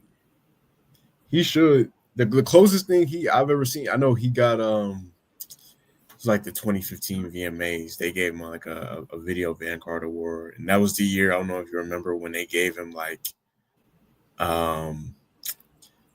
instead of a tribute, that he wanted like 10 minutes on stage to just talk about whatever he wanted, and he was just kind of up there just rambling, like he didn't really give like a real speech. Yeah, I don't know. If I don't even know if he'd want, like, because I know people like Prince didn't really want Lifetime Achievement Awards because he didn't want people covering his music like that. So I don't even know if he would want that, but maybe we'll see. Who would even do it? Kid Cudi. Well, I got they beefing. That would be kind of. I feel like they too close as peers for him to do like his tribute.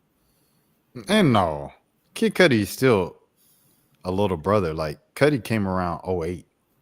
Yeah, no, that was definitely his young homie at one point. But I'm saying, like, I don't know. Yeah. No, it's tough. I don't know who would. Chance the Rapper. I can see that. Yeah, I could definitely see Chance. Would Childish Gambino do anything? I feel like he's kind of above that at this point. Gambino did Usher. But that's Usher came out when Childish Gambino was like as a kid, like a teenager or a kid. Like, so Chance would do it. Chance makes sense because he's from Chicago and he was a kid when College Dropout came out. Yeah. So Chance. Everybody inspired by Kanye. So it's just a matter of like who would want to do it, like, or who hasn't he offended enough? Because like hypothetically, Drake and Kendrick, they came up on him too, and at one point they was both willing to acknowledge that, but it's like this nigga Ye done dissed both of them in the last couple of years. Like, you're not cool with either one of them. Jack Harlow, but he's white. Yeah. I mean, Lareezy, if Lareezy was bigger, Lareezy could do it. Hey, see where we going to now? Yeah. don't do Lareezy like that.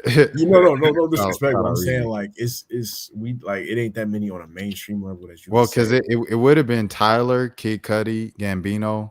And he ruined all those besides Gambino. Yeah, that man called Tyler gay, bro. I was like, come on, bro, like chill, bro. And he didn't say gay. I know we can't say the word, but he said the F word. Yeah. Because if you don't work, you don't eat, young man. Yeah, Ye burned all this. Like Big Sean probably would have did something for him. Exactly. Burned that bridge. Even Pusha maybe would have. Well, Pusha is like kind of his age though. Yeah, no, they're peers, but I'm saying even if they wanted to do like a good music, like a Common up there and stuff like that, Common and like John Legend or something like that. Yeah, and like yay, we made it from the shy all the way. Live. Yeah, they can't even do that. They'd have to have Consequence do his tribute. BET, we stand, we march in Selma. Play it, John. Freedom. Cool on that. I don't want to hear no John Legend music post like 2008. Cool. What? You don't like All of Me? Oh man, it's just if you can give me that, or if you can give me like when he was working with Kanye, that era of John Legend. You don't like Bird Song Sing? It's not that I don't like that song. It's a great song. It's just I skip it every time just because it's too much coming out the gate, bro. I can't. Birds don't sing. That's one of those songs where it's like I can listen to it. I gotta listen to it like once a year, and I don't even want to think about like God forbid, you know what I mean? I don't ever want to go. I mean, I know it's a reality of life, but like I don't even want to think about that situation until God forbid I have to go through it. You know what I'm saying? Like that's just a rough song to try to listen to. But John Legend did his thing on there though. Yeah, thanks. He did his thing on the Offset album too. He's on there. Yeah, Oh, I didn't know. that was one of the reasons why I had it over Young Thug. The John Legend factor. I like the John Legend song on it. No, I gotta check it out. John Legend Birds is don't sing. he's good for the hooks and stuff like that. It's just I don't. You know, I don't want to hear like the the new John Legend when it comes out. Freedom. He hung around Alicia Keys longer than I think people expecting him to in that verses. I forgot that they did a versus. Yep. See, towards the end, it was. I kind of started to tap out a little bit. I didn't even remember that. But he had to he had to remind her, when she did "You Don't Know My Name," he started singing backup vocals to let people know, like, nah, this was a Ye production, and John Legend was definitely in Ye's camp at the time. We don't have Don C without Ye. We don't have Virgil, who they try to like. I ain't even gonna speak. Like, God rest his soul. Right. No, that's a whole nother conversation. But yeah, man, we'd have to. I feel like we every few episodes we had these moments where it's just like, damn, bro, you know what I'm saying? It just is what it is, No, facts. All right, I got one last one. So the Carter 3, Get Rich or Die Trying, The Blueprint. Okay, for me, I'm gonna start The Blueprint. I feel like The Blueprint is arguably my favorite rap album of all time. It's up there with Late Registration for my favorite. I'm gonna bench Carter 3. Carter 3 definitely for me was a moment though. That definitely was like that was one. I could tell you like just the whole build up, buying the CD with my allowance money when it came out, like that was a huge deal. And then I'm gonna cut Get Rich or Die Trying, just cause like there's a lot of songs that I like on there, but I never really that wasn't an album I was just playing front to back, and I was younger than what I was when Carter 3. Well, actually, I was younger when Blueprint came out, but I played that way more growing up as a kid. So yeah. Yeah. No, I agree with that. It's tough, man. I'll say I gotta start the Carter 3. Yeah, I was definitely in that million first week sales. I was too. Yeah, had to cop that. Yeah, so I'll go the Carter 3, and then the Blueprint, gotta bench that. And then, yeah, I guess I got to cut Get Rich or Die Trying. But Get Rich or Die Trying is a really good album, too, as well. Oh, yeah, it's a classic, of course. Yeah, but, unfortunately, if you comparing it to those other two, just ain't going to make it. The funny part about the Carter 3 is like I found out when my little sister was in college at Howard in DC and stuff that her friends, like, they used the song like Amelia, like to like call her and like nickname her and stuff. And I was like, I'm older than you. Like, I was in school when that song was like hot. No one ever like had the cleverness to even think of that with me. Like, it's like, and I was like, how did that just skip me and go to you? Like, how do kids even, well, I ain't gonna say how do kids even know that song. Duh, they know that song. But I think Mo knows where I'm gonna go with this. Mo, you have a good idea where I'm going with this? Yeah, I feel like I have a feeling you're probably gonna start the Blueprint. I'm gonna start Get Rich or Die Trying, actually. Oh, really? Okay. I'm gonna start Get Rich or Die Trying. I'm gonna bench the blue. Ain't no love in a harder shitty. Right. I'm gonna cut. Get Lil Wayne and his bars out of here. His kitty cat bars out of here, man. Get him out of here, bro. Kitty Cat. I don't know. Ooh, yeah. Get him out of here, man. Shout out to Bobby V. bro. That's just one song, and bro, because Dr. Carter, bro, how he put together like the idea of putting together these artists to be, like give them more soul, give them more, he ain't got this, bruh, that's on hard. And then let the beat build, how like genuinely how the beat builds, and David Banner, yeah, like I don't know, bruh. David Banner. Yeah, he was in his bag on this one, bruh. For me, as I said, like it's yeah, Shoot Me Down, Don't Get It, all those songs. I was like, man, Phone Home, Weezy, Phone Home, Weezy.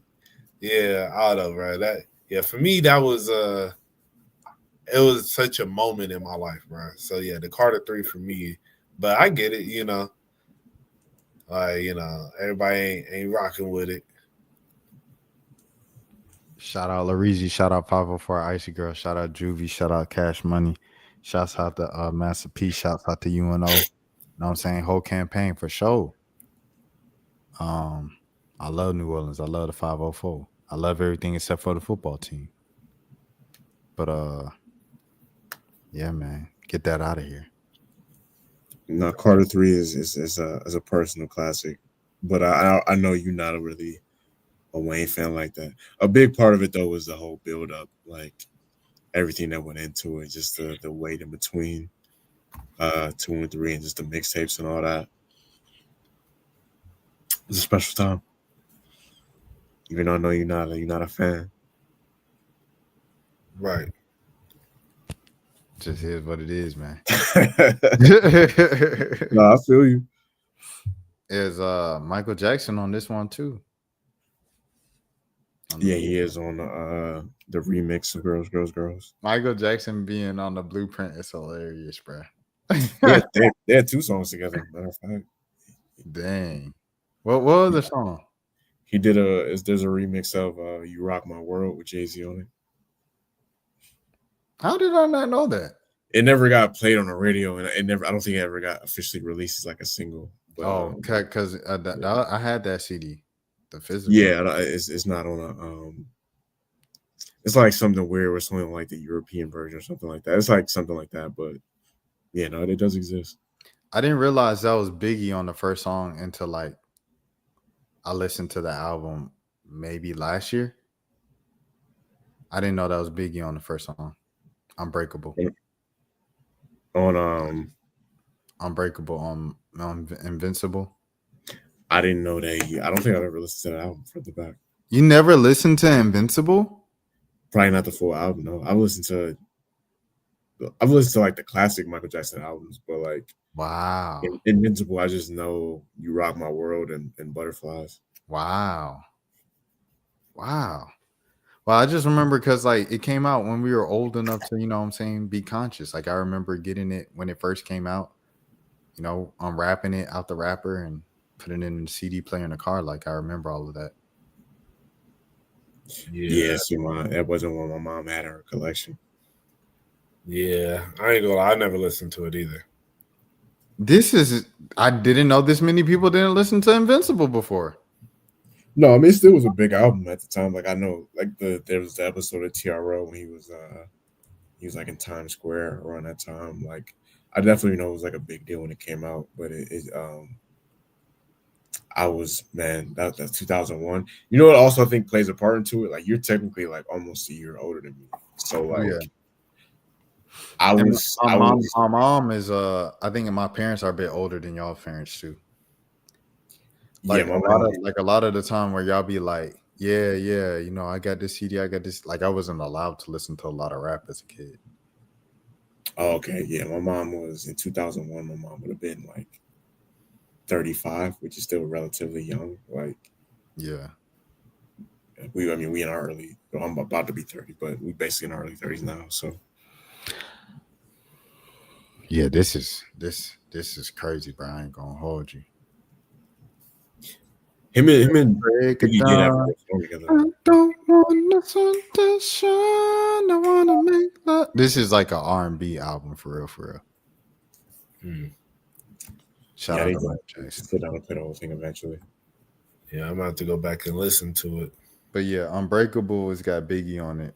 Like I said, I didn't even realize I was Biggie the whole time until I was like an adult and I listened to it again and I was like, is that Biggie? And like, you know, because as a kid, I guess you just don't point at that stuff. I'm like, oh, it's just a random black guy with a verse. Like how Stump has a random black person on it doing a rap verse. Like no one knows who that is. Just a random black person rapping on Kurt Franklin's song. And you're just like, okay. Right. Yeah. But all right, fellas, is that it? Yes. Yeah, we gave the people a good 3 hours. Yeah, we got to the 3 hour mark. All right, everybody. It's 1:16 as well, 1:16 a.m. So we lived up to the name as well. Let people know where they can find you on social media. Find me at Twitter _ Jelani 2 underscores at the end. Yeah, man. Man, you can find me on Instagram at RBMO ___. Find me on what is that called? TikTok at Rubber Band Mo, and find me on Big X at Mo Knows _. All right, fellas. Well, appreciate it. Another good episode and things of that sort as always, man. And we shall see everybody next week. All right, man. Y'all boys be easy. All right, Salute. Chicks on your Apeezy, looking like Weezy. Haven't seen